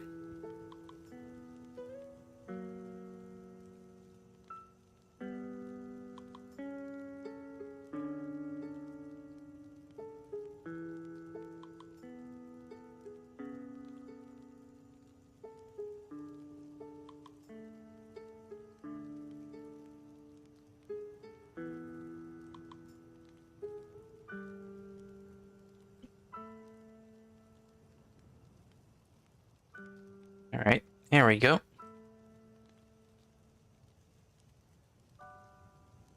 I think I actually filtered a little bit wrong.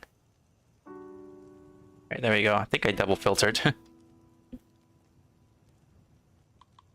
Of course, I forgot the center.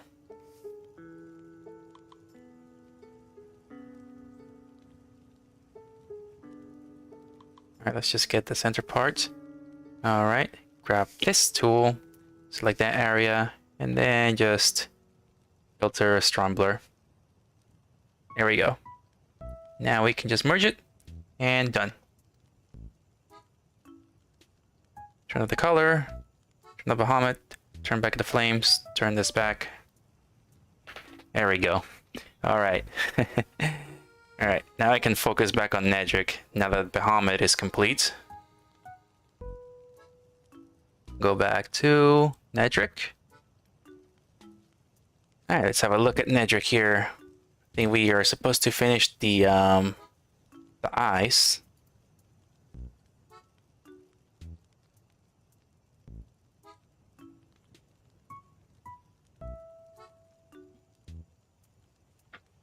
Yeah, so I need to finish Nedrick's eyes. Let's go back to, let's make another layer. Call this one Eyes.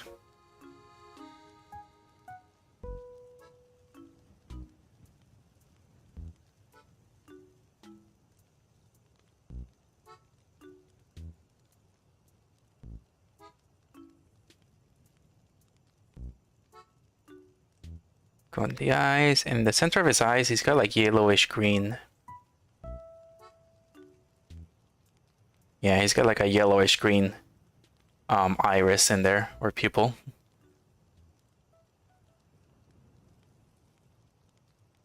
Let's go to the blur.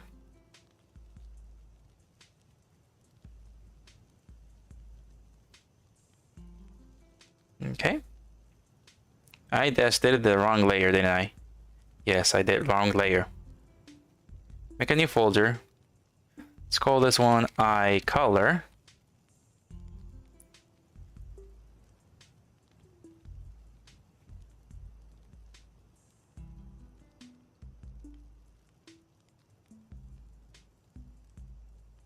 His eyes look pretty much like a dragon almost.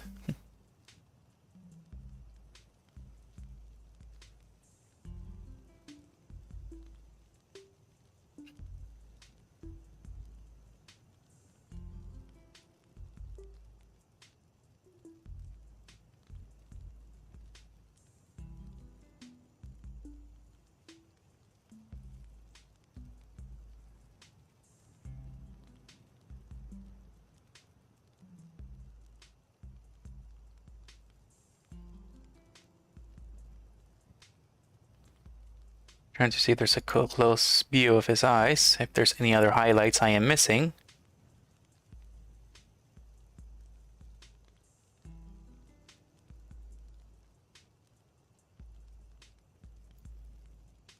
Nope, doesn't seem like I'm missing any highlights. That's basically it there.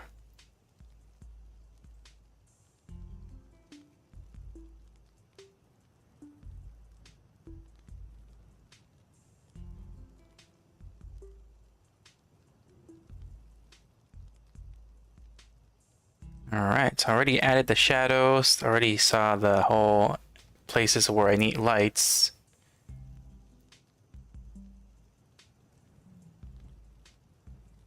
Trying to see if anything else seems to be missing. Need some water.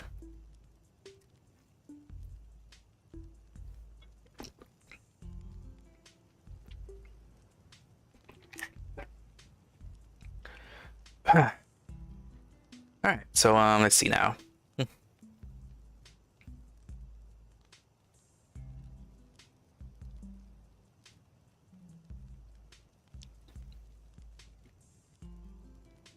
Yeah, I just noticed the fur on his wrist are actually a bit more lighter. They're not brown. They're not full on brown. They're a little bit lighter.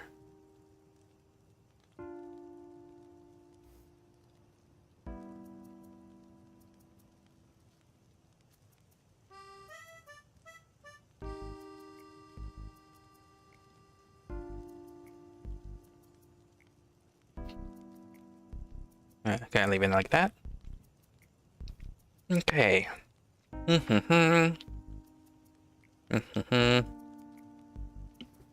What is that spot?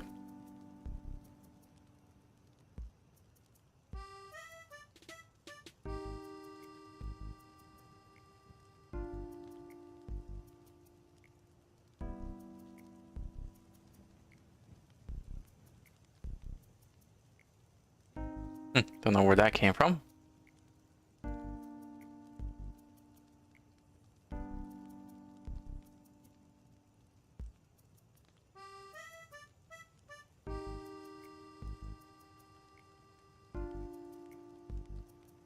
Alright, I guess it's pretty much done. Now I just need to actually illustrate.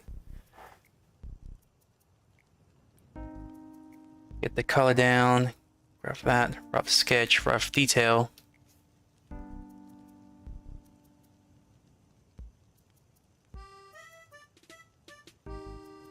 Alright, it's pretty much almost done.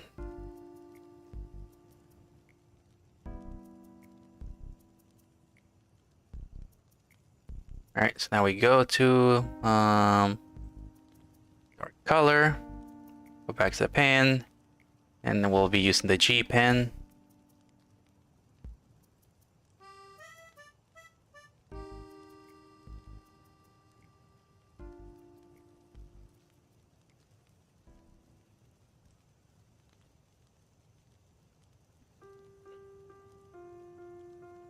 Alright, let's turn off the flames and the dragon so we can focus on the details. I'm gonna try doing this the other way.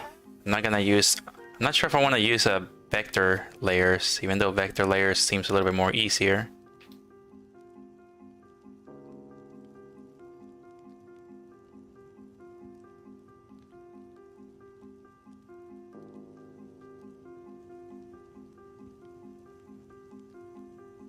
That's a pretty purple.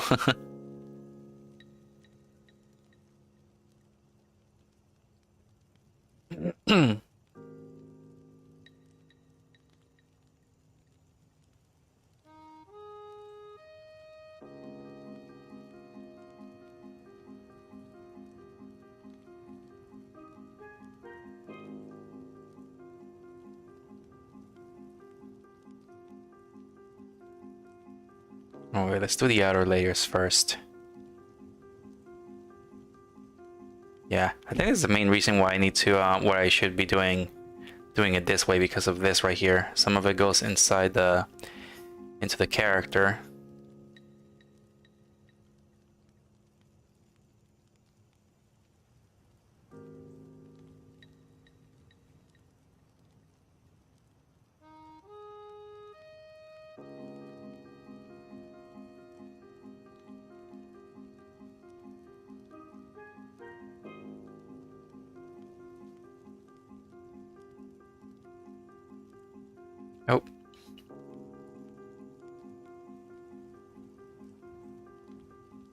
There we go.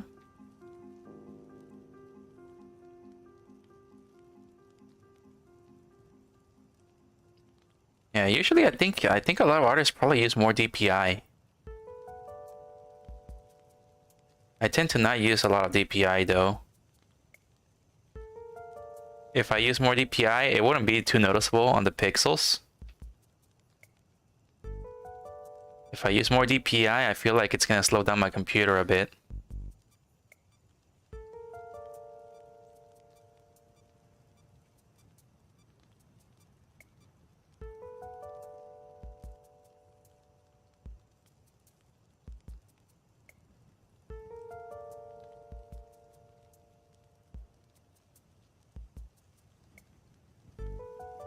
I feel like that looks good.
Okay, that looks good. I can thicken the lines a little bit if I want to. But then again, I cannot really select them like I could before. Yeah, so that means that if I need to actually edit some of these, I have to like erase it and do the line again.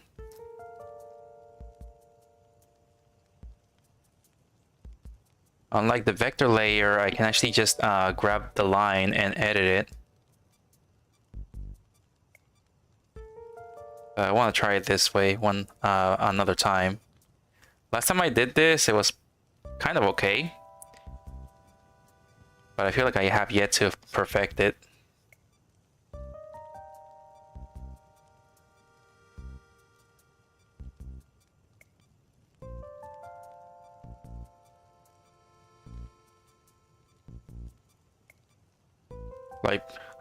Like I don't know. I seen a bit of a stream of somebody doing this for like 5 hours, just doing line art for 5 hours.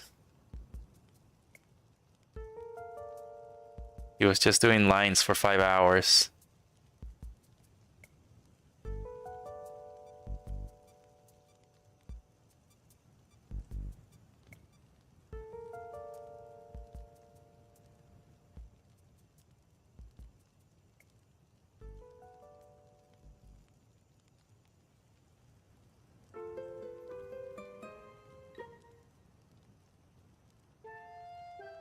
All right, it's been 2 hours and 4 minutes. I'll keep going for probably another hour, if I can.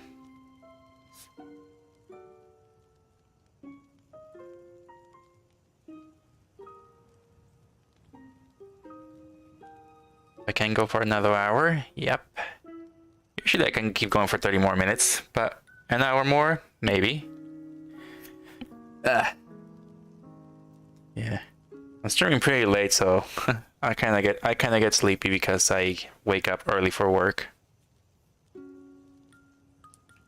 I could stream for long periods of time if I did stream in the morning during the day or something. But sadly, things happen during the day, so I can't. I pretty much can't do it during the day because a lot happens in the day.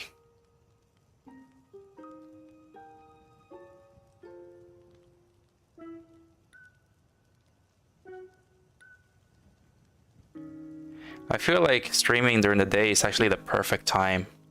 I don't know why, but I just feel like it's like during the day is just way better to stream. Unless you Unless you don't have work or something, then I guess you can probably stream all night. That's another option.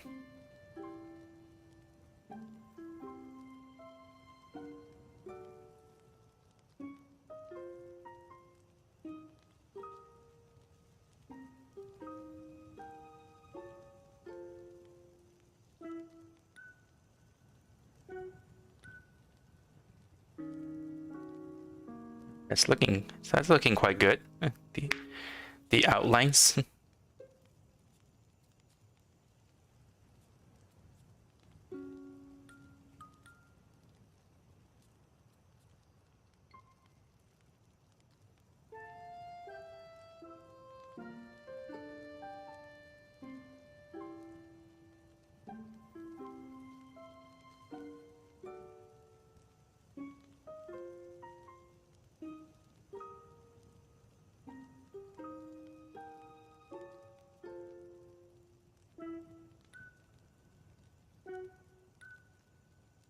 Alright, so this is actually coming quite useful.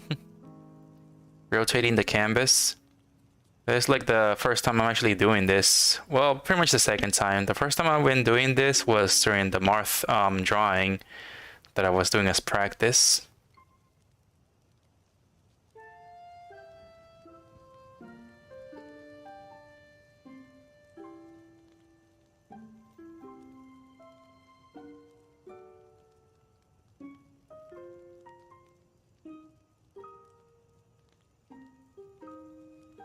Alright, sleep is good too.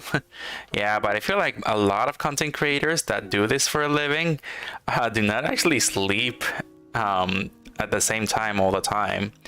I feel like they just sleep whenever they want. Like, that's what I feel about content creators. Like, they can stream whenever they want, and they can sleep whenever they want. They can stream at 1 in the morning and sleep at 5 p.m. at 5 in the morning, and then wake up at 12. That's what I kind of feel about content creators.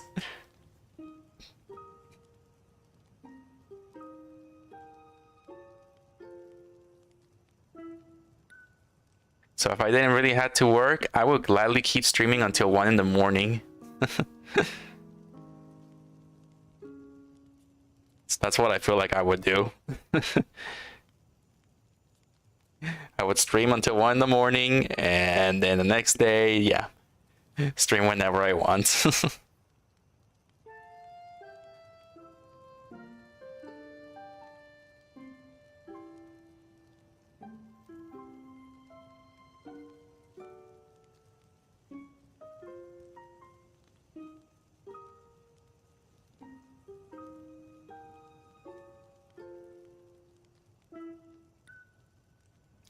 Yeah, so far I sleep like 5 or 6 hours daily because of work. That's what I feel like I sleep. When I work during the weekday, I feel like I sleep 5 or 6 hours. I'm trying to at least get 6 hours of sleep, but it's just pretty difficult. Because my mind just keeps thinking about ideas and wanting to do more. There we go. Oh, hello there. Hello. Hello, Wayland Bellfox. How's it going? Long time no see. What you been up to? That can be healthy. Well, it's content creators. They do whatever they want.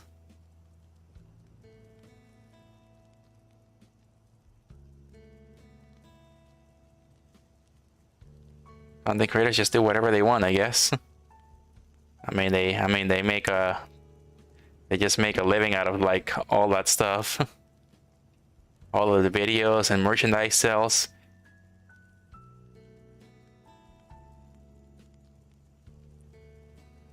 Must be fun, but I could be mistaken. Usually when you start out, it's basically a 24-hour job if you want to go a full dive into it.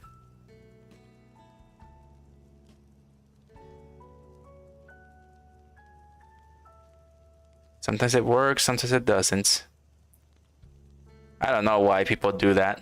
Like, they take the full dive into making content creation, and sometimes they get lucky and do it for a living. I heard some podcast about that stuff, so yeah, it's kind of crazy.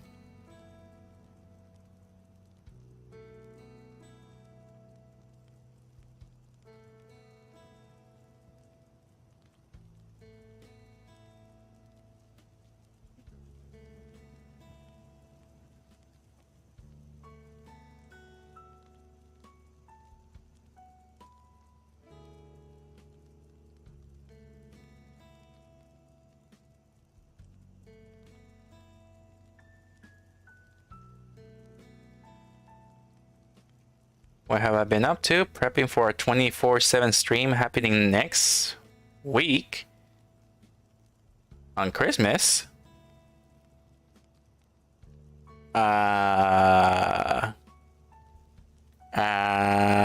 Okay.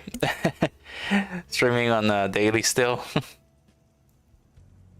Like, I mean, so how are you gonna do the 24/7 thing? Are you gonna sleep, or are you going to be gaming 24/7? Or do you have like something planned out, like play a different stream at night, like something from the past, and just play it for like the 8 hours you'll be sleeping? Like, do you have a plan about a plan on how to approach it? Because I don't know. So I'm starting to feel worried about you there.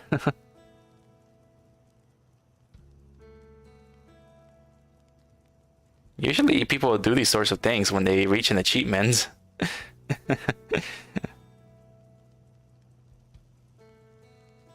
Of course, I'm gonna sleep. Oh, okay, so you're gonna actually play something while you sleep on stream.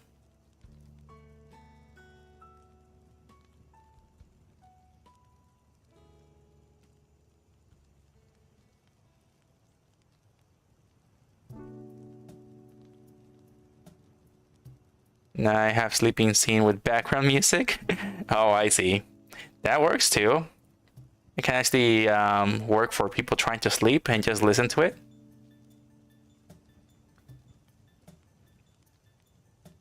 Sleeping music.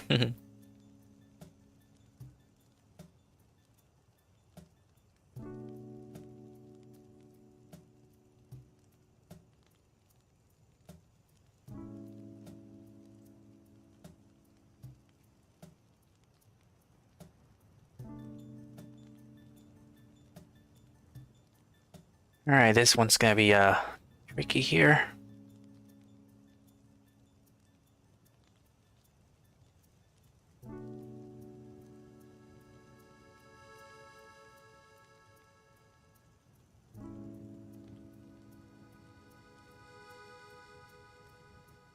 It's like a lot of line work here.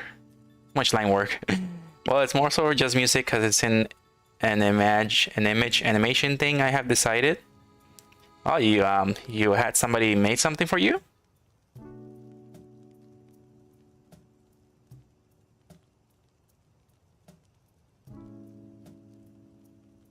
An image animation thing I haven't decided. So you plan to like place put an animation there, like you paid somebody to create an animation to just like go on the loop and play the music. I think that's something that popular VTubers do, mostly for like the streaming soon screens.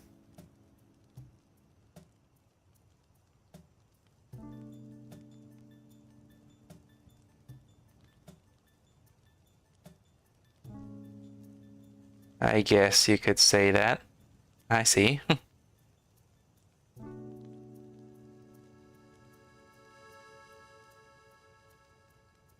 Well, Christmas is next Sunday. So best of luck with your 24/7 stream. What are you planning to do? Are you planning to play games?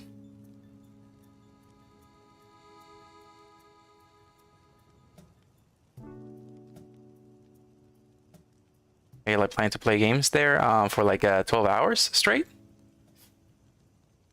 Or 15 hours straight? That's what they call it, yeah, because you sleep 8 hours. And there's 24 hours in the day and night.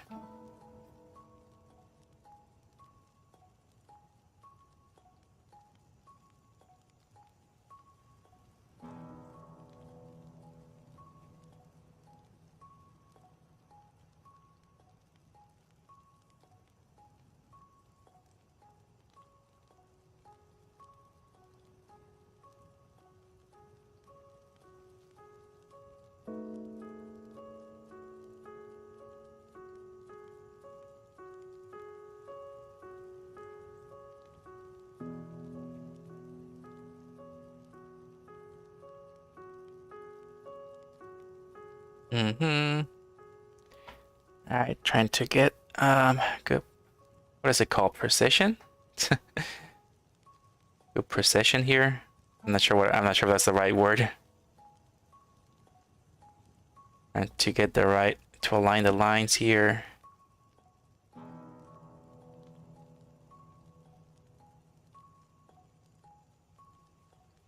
Okay. Oh, this is tough.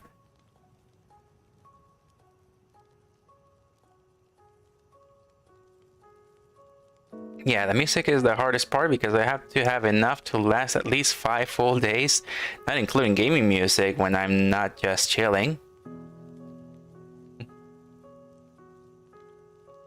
There's gonna be a lot of things going on. I'm gonna be gaming, just regular chatting, activities, and more. That's cool. What games are you planning to play? Have you already played Pokemon Scarlet or Violet? I don't think I'm going to play those games. Don't really have the time, and I got a couple more games that I haven't even played yet. Still playing Xenoblade Chronicles 3 though. I'm almost done with that game. I'm already at the final boss.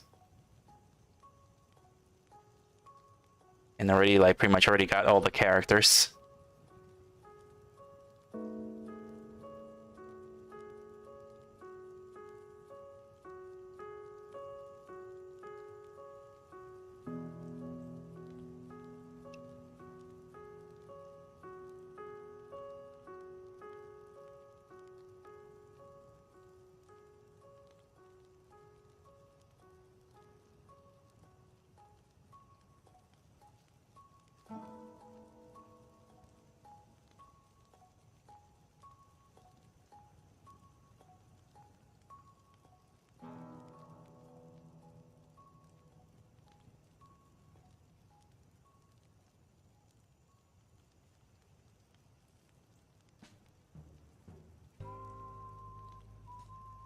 Okay, hopefully the belt looks alright.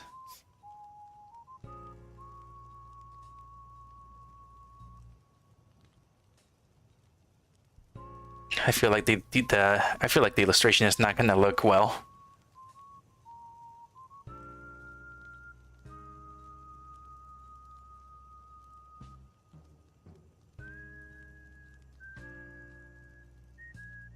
You know what I could have done? What I could have done was actually use the magic wand tool. And then just use an outline tool. That could have saved some time. I could have done that. Maybe. Why am I such an idiot when I can actually easily try other things?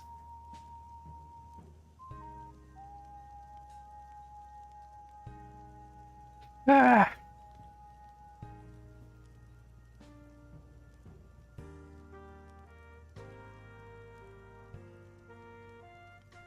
I'm gonna be getting the Generation 8 games. Wait, no. No, and I'm not getting that for a while. I see. I'm gonna be getting the Gen 8 games and play through those before starting Scarlet and Violet. Gen 8, lose track of the numbers of generations. Is that Sword and Shield? I have not played the DLC of Sword and Shield yet.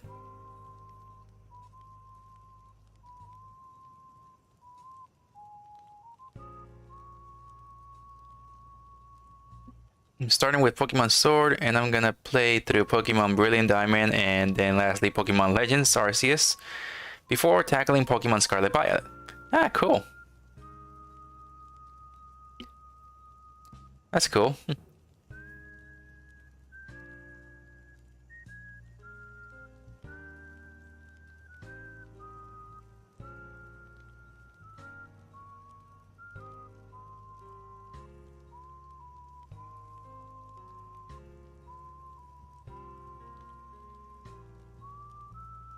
I have not played Arceus.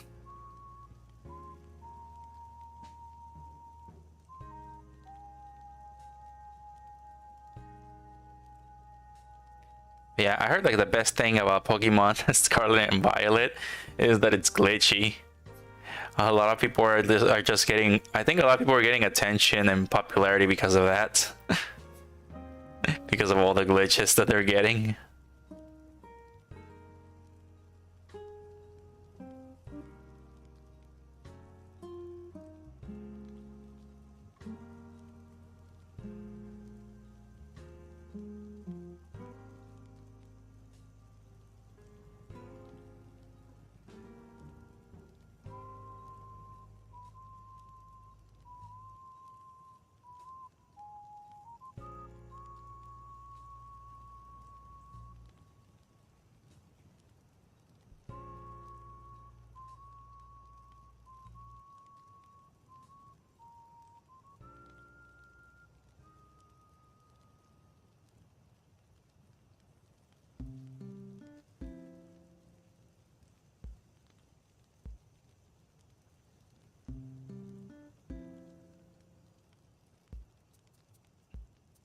I'm glad I'm not on the day one SB train, cause those games are glitchy. So Scarlet and Violet train. It's kind of funny, the glitches though.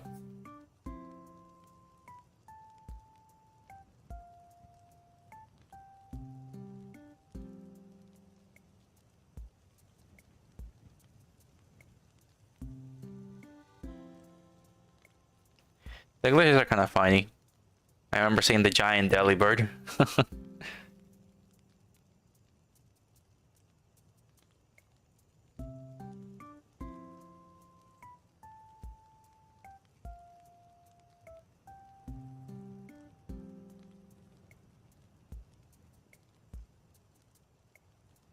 There was a giant Delibird. What else was there? Giant Delibird. There was the arm swing. There was the eyes as well. The eyes. So it's pretty much like focusing moment.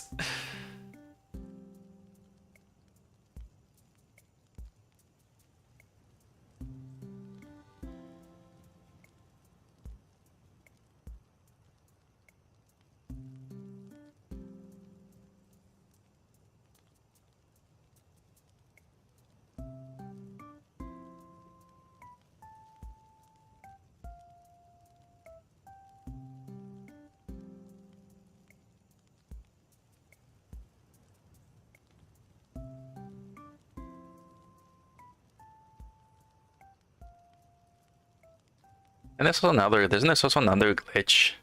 Well, it's not really a glitch, it's just an animation. And people are just saying that that Pokemon just kissed the trainer? It's like that cat Pokemon. I think that cat, Sprigatito, I think it evolves into a furry or something. It evolves and then it starts walking on two legs. And just like that thing evolves into a furry?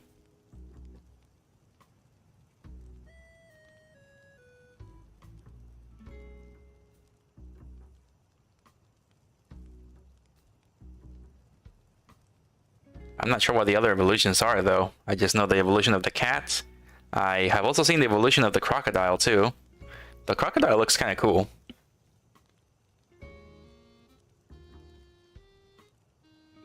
I haven't seen the evolution of the duck, though. I don't know how the duck looks like.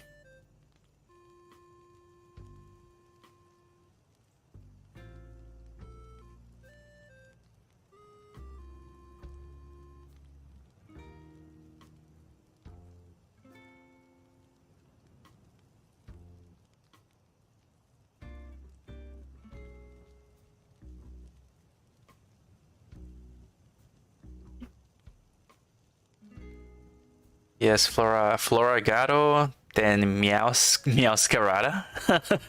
Okay, that's funny. Floragato means flower cat in Spanish. Flower cat. And then flower cat evolves into Meowscarada, which is supposed to be mascara? Mascarada? I guess that means like a meow mask. Because it has a mask. It's a furry cat with a mask, pretty much. Meowscarada.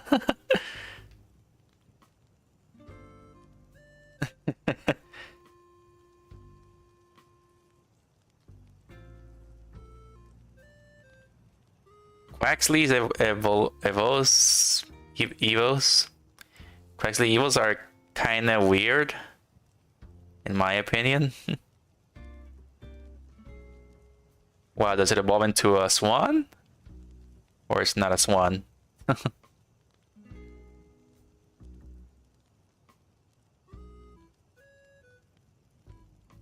don't know, but I feel like Pokemon right now it's kind of running out of ideas a little bit here. I don't know, that's just what I feel. Most of the new Pokemon I have seen so far pretty much look like furries now. A few of them. Like ever since like X and Y, I kind of started feeling like they're starting to like run out of ideas a bit and just making like furry like Pokemon nowadays. Like they're making them walk on all twos and stuff, and I'm just like, I've been feeling like they're probably gonna start making furry Pokemon now. Like, I don't know, it's just a feeling I've been having since X and Y. Mostly because of Fennekin. Fennekin evolves into a furry, basically. Which I kind of end up liking, but yeah.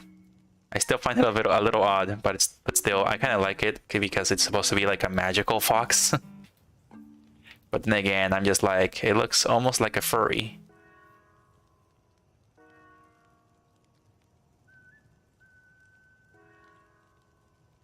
Meow mixed with Masquerade. And I don't know how to explain it. Set every gen wonder ever. Lucario. All right. I was a teenager when Lucario was announced. I thought Lucario was cool, but I also thought that Lucario was I thought Lucario was a legendary because he had a movie. So I thought Lucario was a legendary Pokemon just because he had a movie.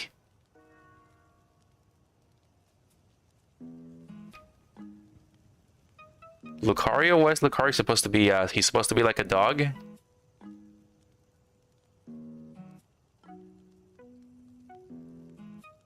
Is Lucario supposed to be like a dog or something? A fighting dog?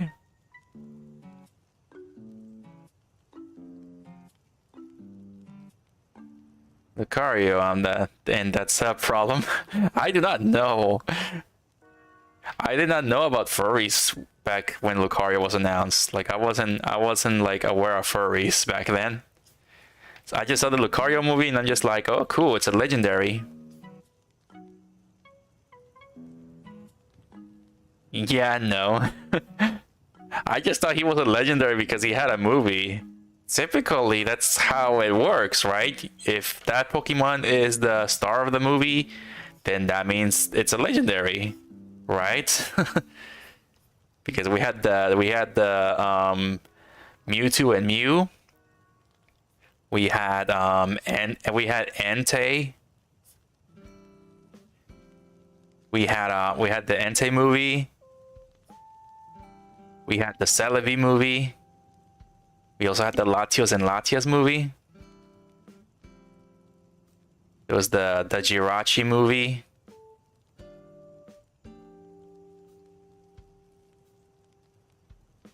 Those are the Manaphy one. Yeah, is Manaphy a legendary? I don't know. Manaphy is a legendary, correct?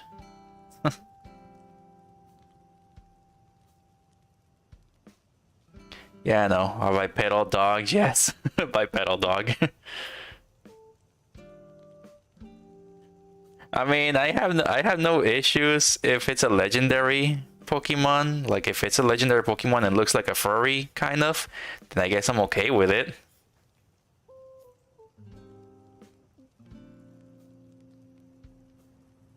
But then again, there's Mewtwo. There's Mewtwo, but I don't consider Mewtwo a furry. I mean, Mewtwo is supposed to be like a cat, but a mutated cat, because he was basically a Mew before, and then humans just experimented on it, and they just mutated it into Mewtwo. So I don't consider Mewtwo a furry, because it's already explained that he's like a mutation of an experiment.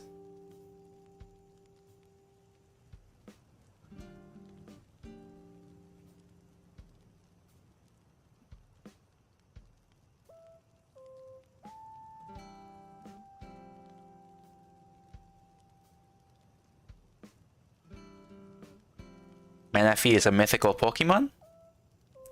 Isn't that the same as a legendary though? I don't know. I just assumed back then as a kid and teenager that if the Pokemon is in a movie, then that makes it legendary. That's just how I was thinking back then.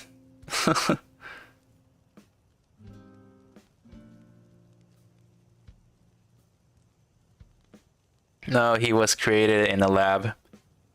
Yeah, he was an experiment. He was an experiment pretty much.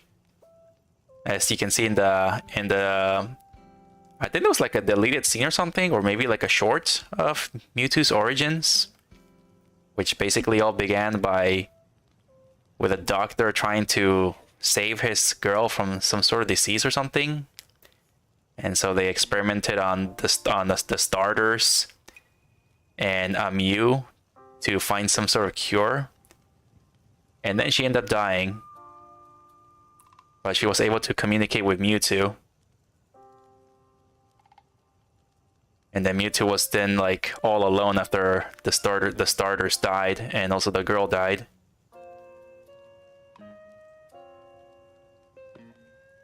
So that was like a short, I think.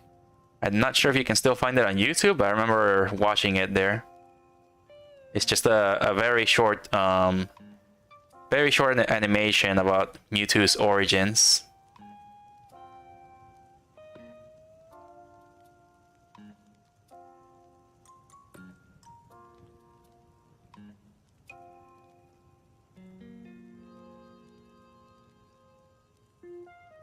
He was created from scratch from Mew's extracted DNA. Oh, okay, so they did not experiment on the Mew then. He's created from Mew's extracted DNA. Mythicals are basically legendaries, but mostly exclusive to limited time events.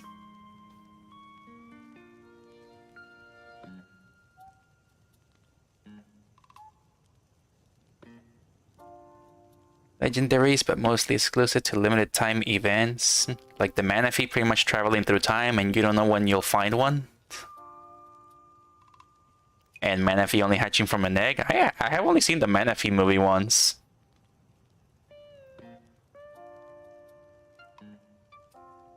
Yeah, I only saw Manaphy once. The Manaphy movie.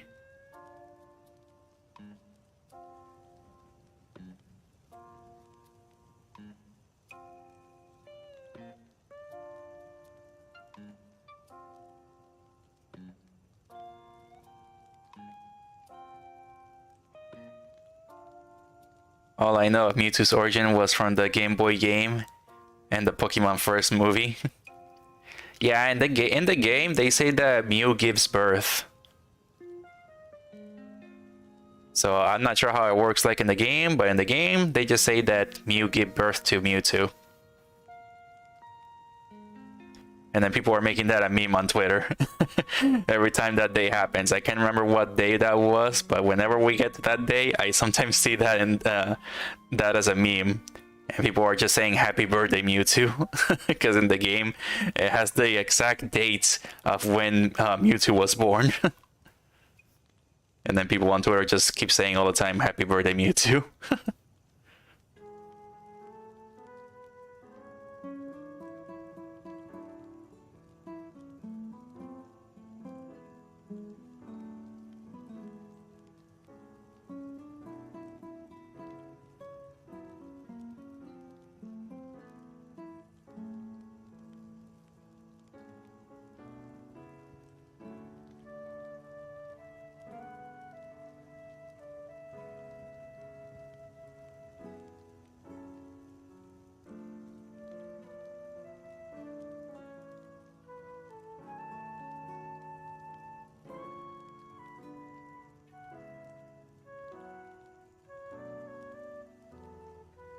He's a clone, does Mewtwo. I've only seen a few of them.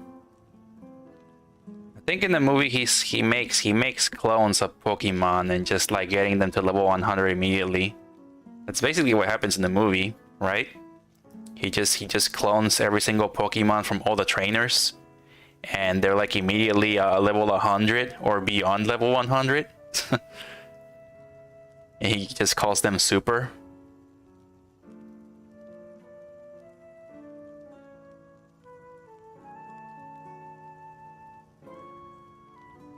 Okay, if you believe Lucario was a legendary due to it having a movie alongside Mew, then explain Zoroark, by extension Zorua.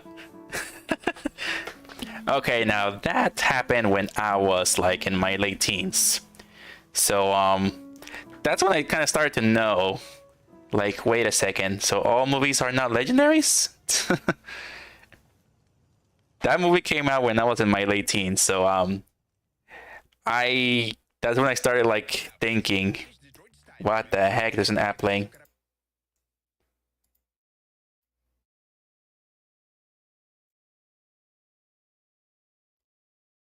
Okay, there we go. Yeah, it is gone.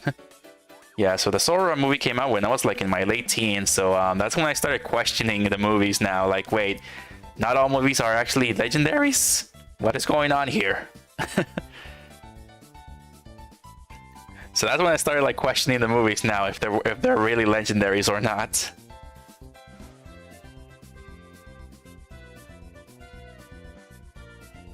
But yeah, so Zoroark is like is not a legendary, right? He's just rare, one of those rare Pokemon, correct?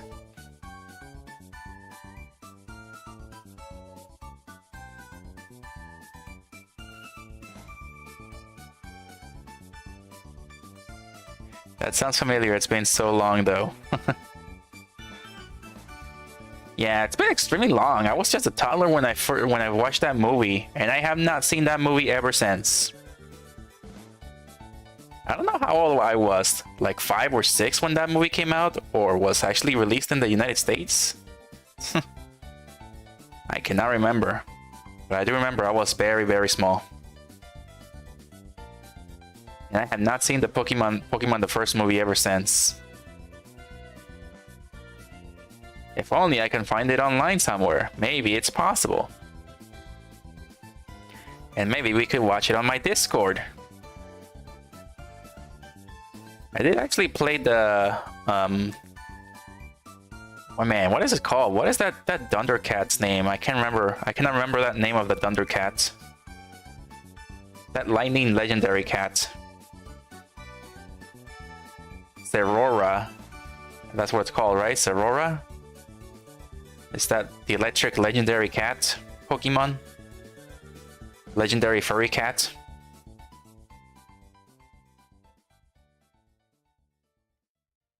No, just rare. Zoroark is rare. YouTube movies? Oh yeah, there's YouTube movies, yeah. But back then, they were free. People were just uploading them on YouTube 10 years ago, and I managed to download a few of them. I managed to download a few movies back then, like a decade ago.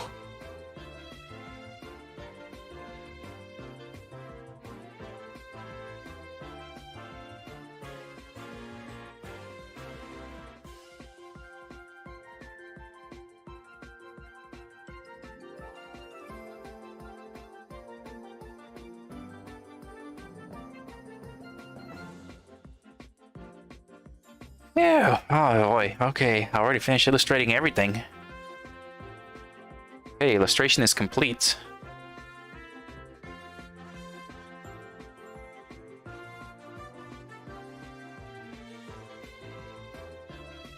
Alright, illustration complete, turning back the collar.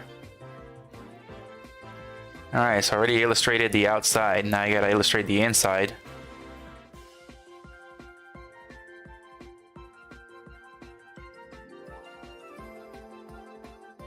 Alright, let's make a separate layer now. We'll call this one outline.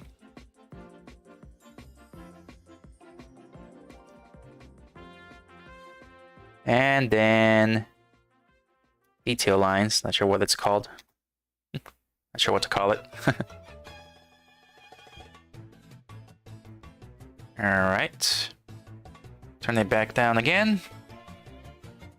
YouTube movies, or I mean, yeah, you can watch the movies by renting them. Yeah, but I'm too cheap to do that. I'm too cheap to actually rent a movie on YouTube or buy one.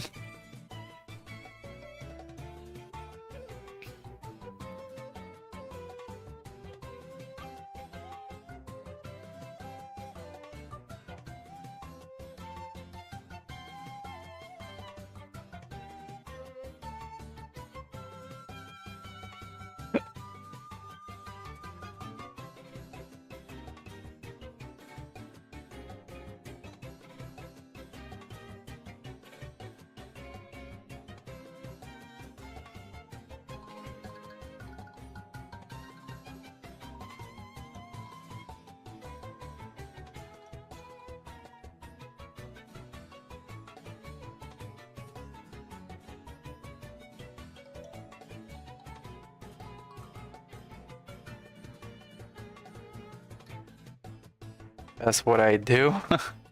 That's what I do. It sounds like a Kirby song. Yeah, before this one, there was a Kirby song. This one is from Zelda Triforce Heroes.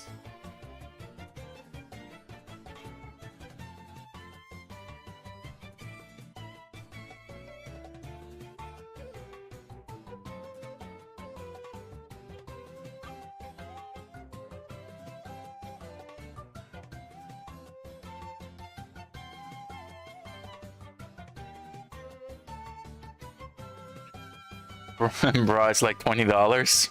Wait, what? Wait, the Pokemon first movie is $20 on YouTube? To purchase? Really? Dang.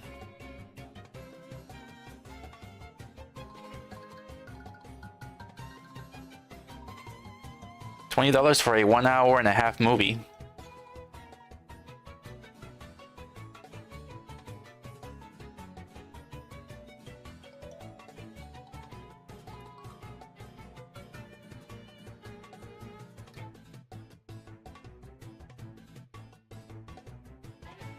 I was drawing on the wrong layer here.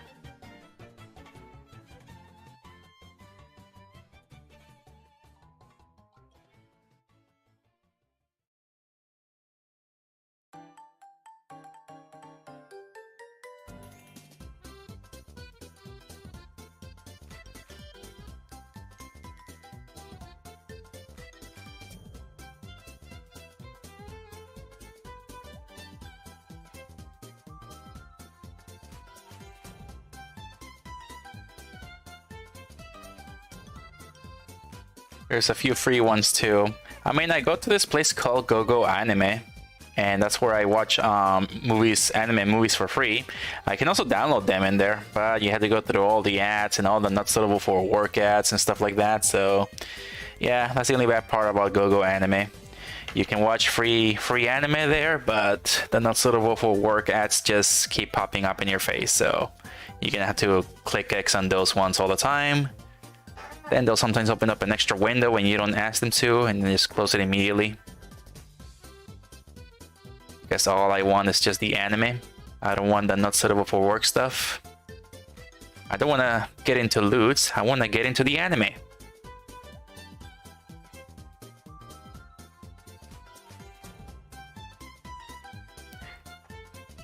Also, that's where I watched the Yu-Gi-Oh movie. The new one, the 2016 movie. I watched that Yu-Gi-Oh movie, and it's actually pretty good.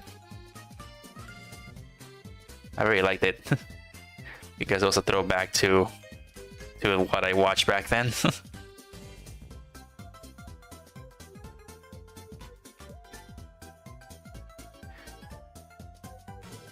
There's actually a big library near where I live, which has a huge movie collection. Oh snap! I haven't been to a library in a long time right now, and I never knew that libraries have movies. I didn't know that libraries had movie collections. I have been to a library, but most of what I've seen was just books. But I went to this library just because they had Nintendo events there.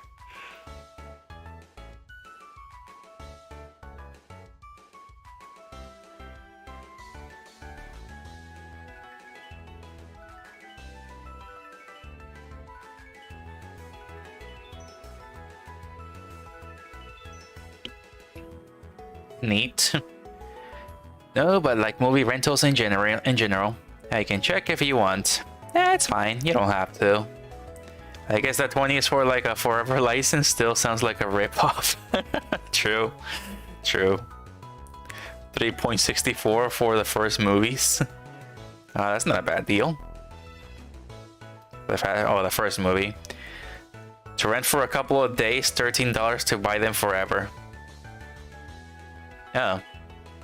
Okay. $13.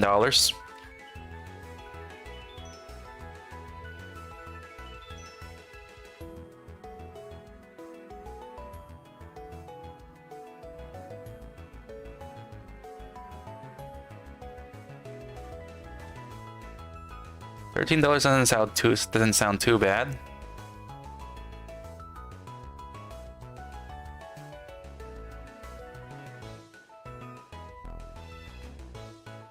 Or maybe it does sound bad. I'm not sure how much money other movies are.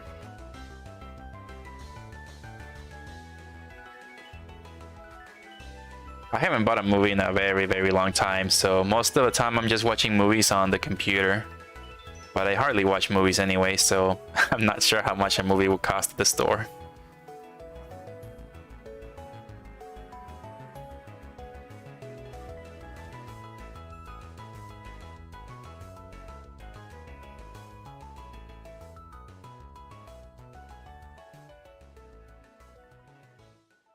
I haven't bought a movie in a very long time, so I kind of don't know how much movies cost at this moment now.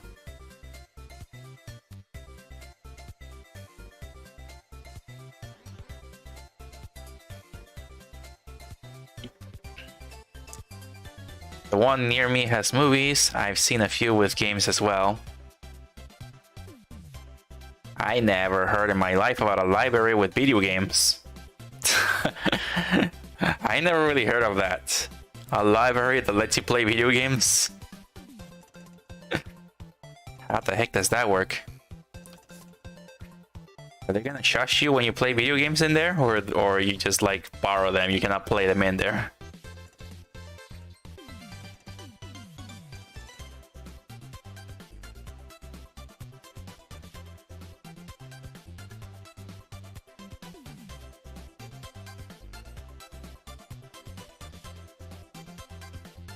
The library that I went to is really huge. It's like a 10-floor library. I'm not really sure if they actually had video games in there or movies. But most of the time I would just see people just sitting down reading books or doing homework on their laptops. But I would just go to the 10th floor to the lounge room because that's where they would have the Nintendo event.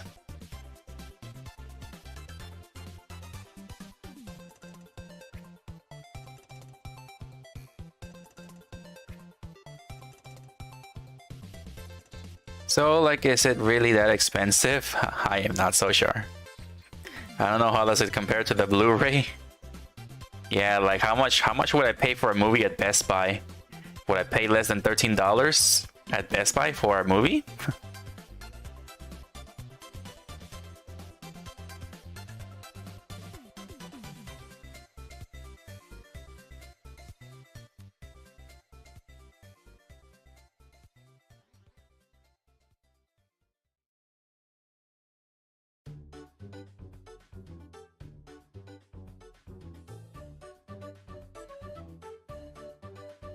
All I'm saying is if you want to watch movies once or twice for the first time in forever, then renting is much cheaper than purchasing in store or visiting a theater to watch.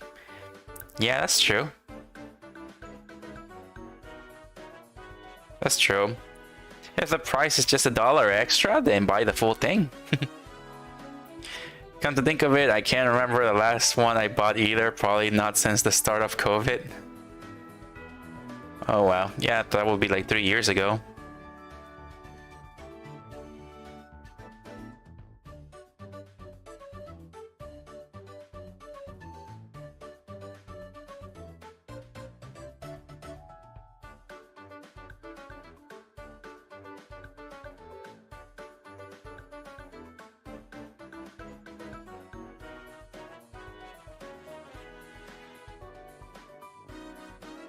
It's almost been 3 hours now, and I'm still not done with this. All I have to do now is just illustrate.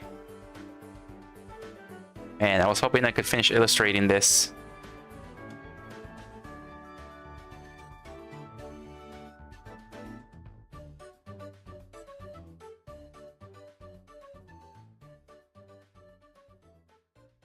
I can only keep going for like probably 8 more minutes here.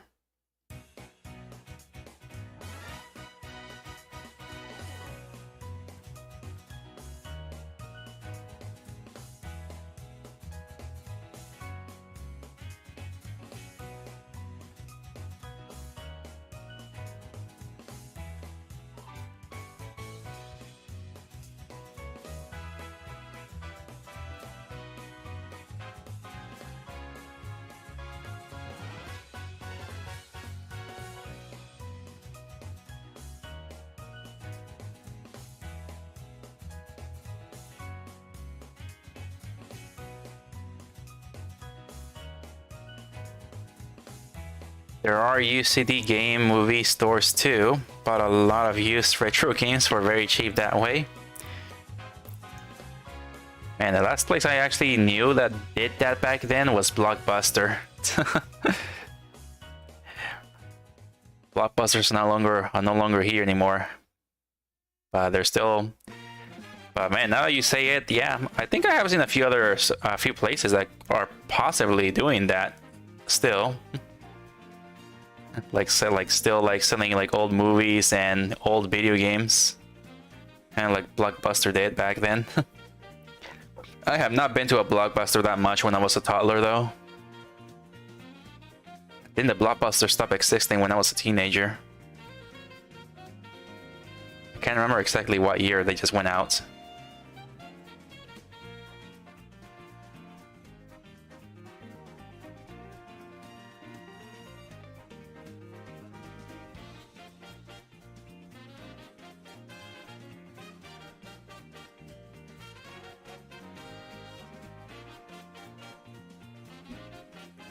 Is this just a Nintendo Music compilation? Yes, it is. Yes, it is. You can just type it again. I can show you what the video is called.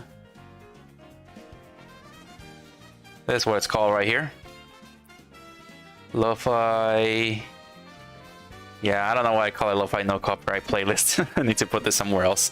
Songs and Smiles, happy and upbeat Nintendo Music mix, 1K special, made by Crazy Cloud. So this is pretty much what I listen on my streams so far. Whatever doesn't give me copyright strikes.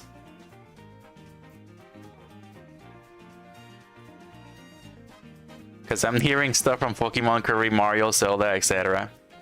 Yeah, happy music from Nintendo pretty much. That's what it is.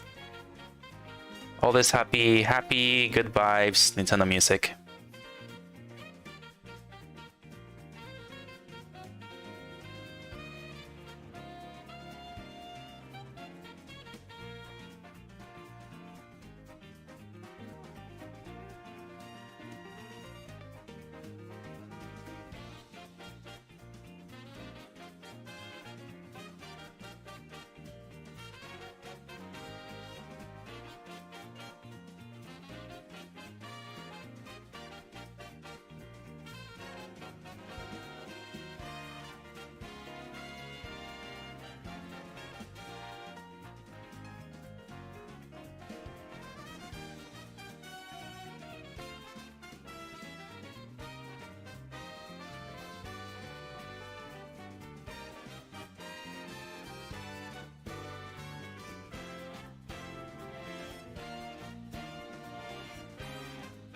Most used game stores were eaten by GameStop years ago, but there are a few hitting out there.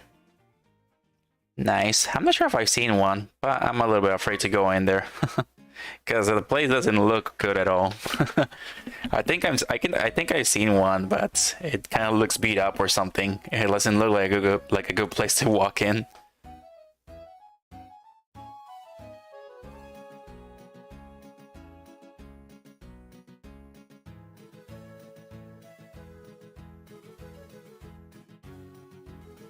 Cool. Makes me wonder if Okremix songs would work for streaming. I never heard of Okremix. But as long as people say it's copyright free or something like that, then it's safe to do so. I remember in early 2010s, Nintendo was like... I remember the Nintendo copyrighted everything back then.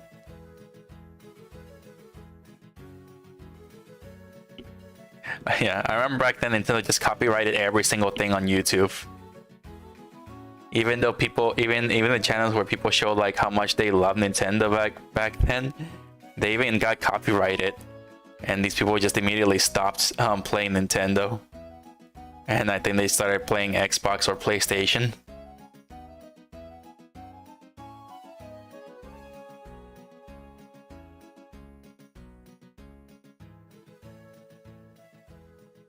And then I guess Nintendo saw that it was actually hurting their fans. So I think that thing only lasted for like a year or two. So right after a year or two, they just lift off the copyright strikes. And people were happy, so now people that stopped becoming fans became fans again and started showing their love for Nintendo on YouTube.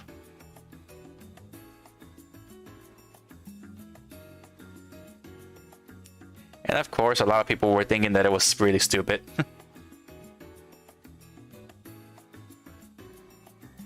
But even today, Nintendo is still trying to get back into their old ways, I guess, because they have been copyright striking some people. But as of now, it's only the people that are sharing the music right now. Like the people, the creators that are actually making content and showing Nintendo's music. Mostly those have been the ones that are getting copyright strikes or getting shut down.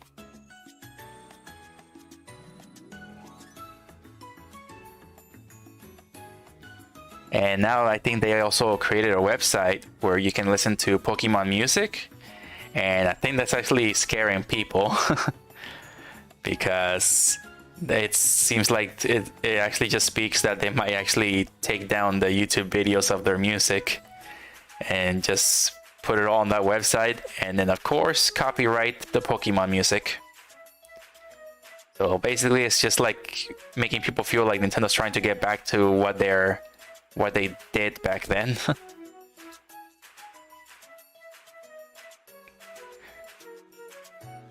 Overclock Remix is a website devoted to remixes of various video game songs. It's been around since forever. Oh, that's cool. If it's a remix of a video game song, then I guess it probably might not be a problem. Maybe if the song doesn't sound too similar to the game song, even if it's copyrighted, if it doesn't sound too similar to the music, if it's copyrighted, it can actually work.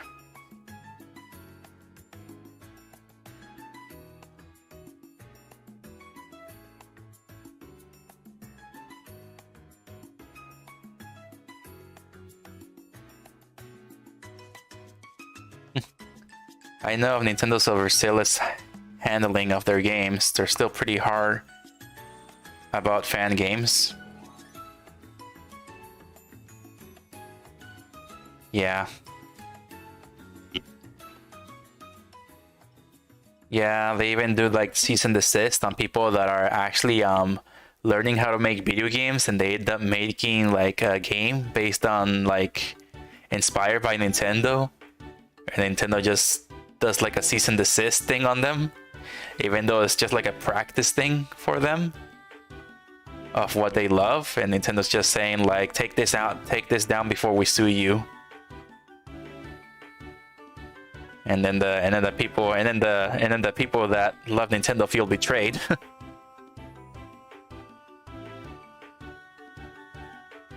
I remember like a couple of years ago, I think there were some students that made an inspired Kid Icarus game as a test.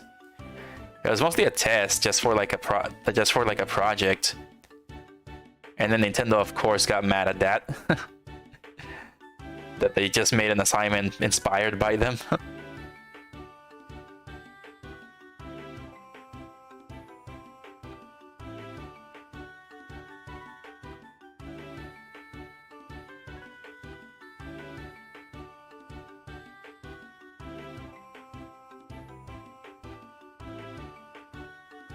It's worth a look at least. Yeah, I can look into that. What were the things that you mentioned? I can just open the tab here. You mentioned Okra Mix.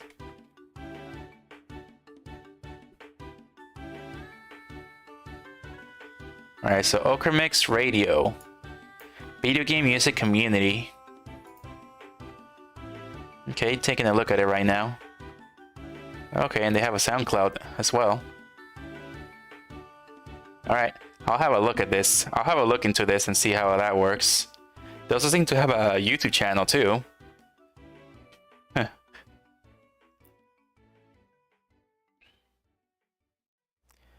It's worth a look at least. And kind of amazed SMW Central is still around. Yeah, I have a look into these this creators. SMW Central. You primary Super Mario World hacking? What? Super Mario World hacks. SMW Central is Super Mario World hacks? What is it supposed to be? Super Mario World hacks.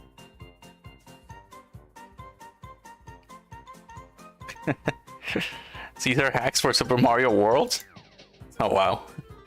I'm checking it out right now. Just because you mentioned the music one. What was the other thing that you mentioned back then? I think you mentioned something else.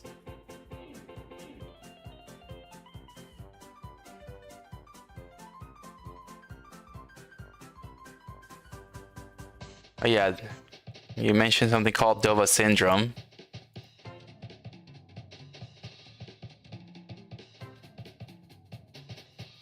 Alright, you have a YouTube, right? Alright, and I've been streaming for 3 hours already. I have not even finished this drawing yet. I'm not even close to finishing it. I still need to illustrate the dragon. Oh man. I was hoping to finish this right now, but all I got to do now is just illustrate.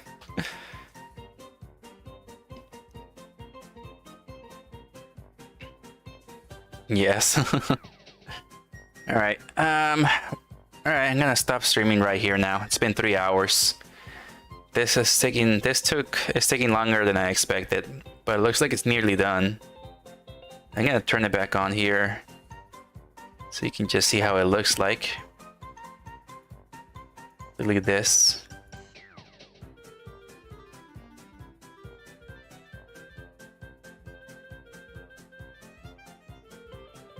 Get the watermark in there.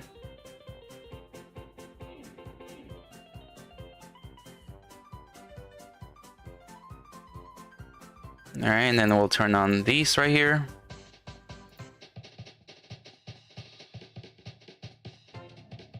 There we go. All right, so I have this as far as I got. So I still have to illustrate. So I still gotta illustrate the dragon, illustrate Nedrick, and possibly illustrate the flame as well, maybe.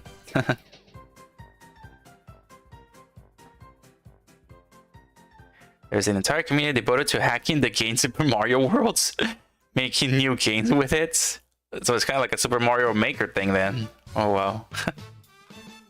It's kind of like turning Super Mario World into Mario Maker.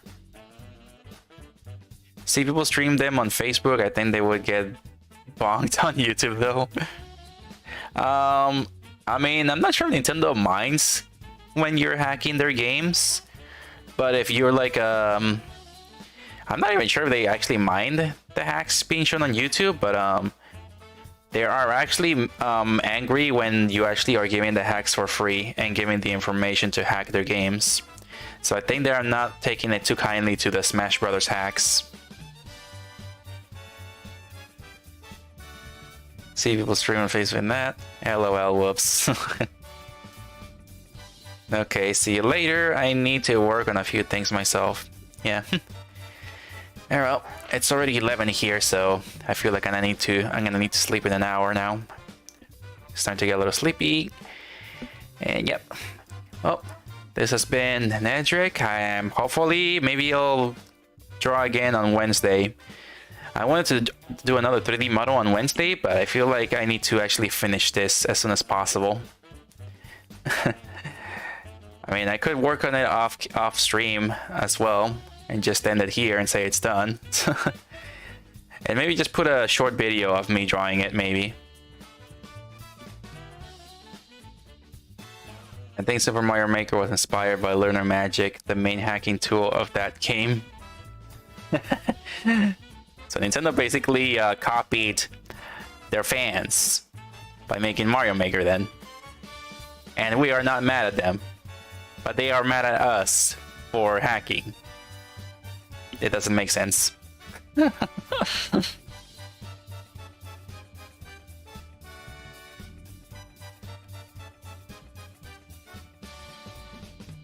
Alright, well, that'll be it for now. Well, thank you for being here, King William Delphox, and you as well, Hill. Well, it was really fun talking about Pokemon and all these things, so, yep. Hopefully we talk more Pokemon if it's possible next stream. What they really hate is when you try to monetize the work. Ah, true. Yeah. Alright, well, it's been fun. It's been quite a long stream, a long 3 hours. I would like to go an extra hour if possible, but sadly it's nighttime, so I'm gonna have to sleep pretty soon. So yeah, thank you so much for being here, basically. Wow. Alright, well, I'm gonna have to end the stream right now. Thank you so much for watching, and hopefully you're all here again next time. Right? Well, thanks so much for watching. Like and subscribe if you enjoy. Follow me on my other content if you like. And I'll see you all in my next stream or video. Alright? Take care of yourselves, Fluffy Fluffs. See you later. And have a good night. Merry Christmas as well. Next week on Sunday is gonna be Christmas. Yeah. Happy early Christmas. Can't wait for that. Alright. Have a good night.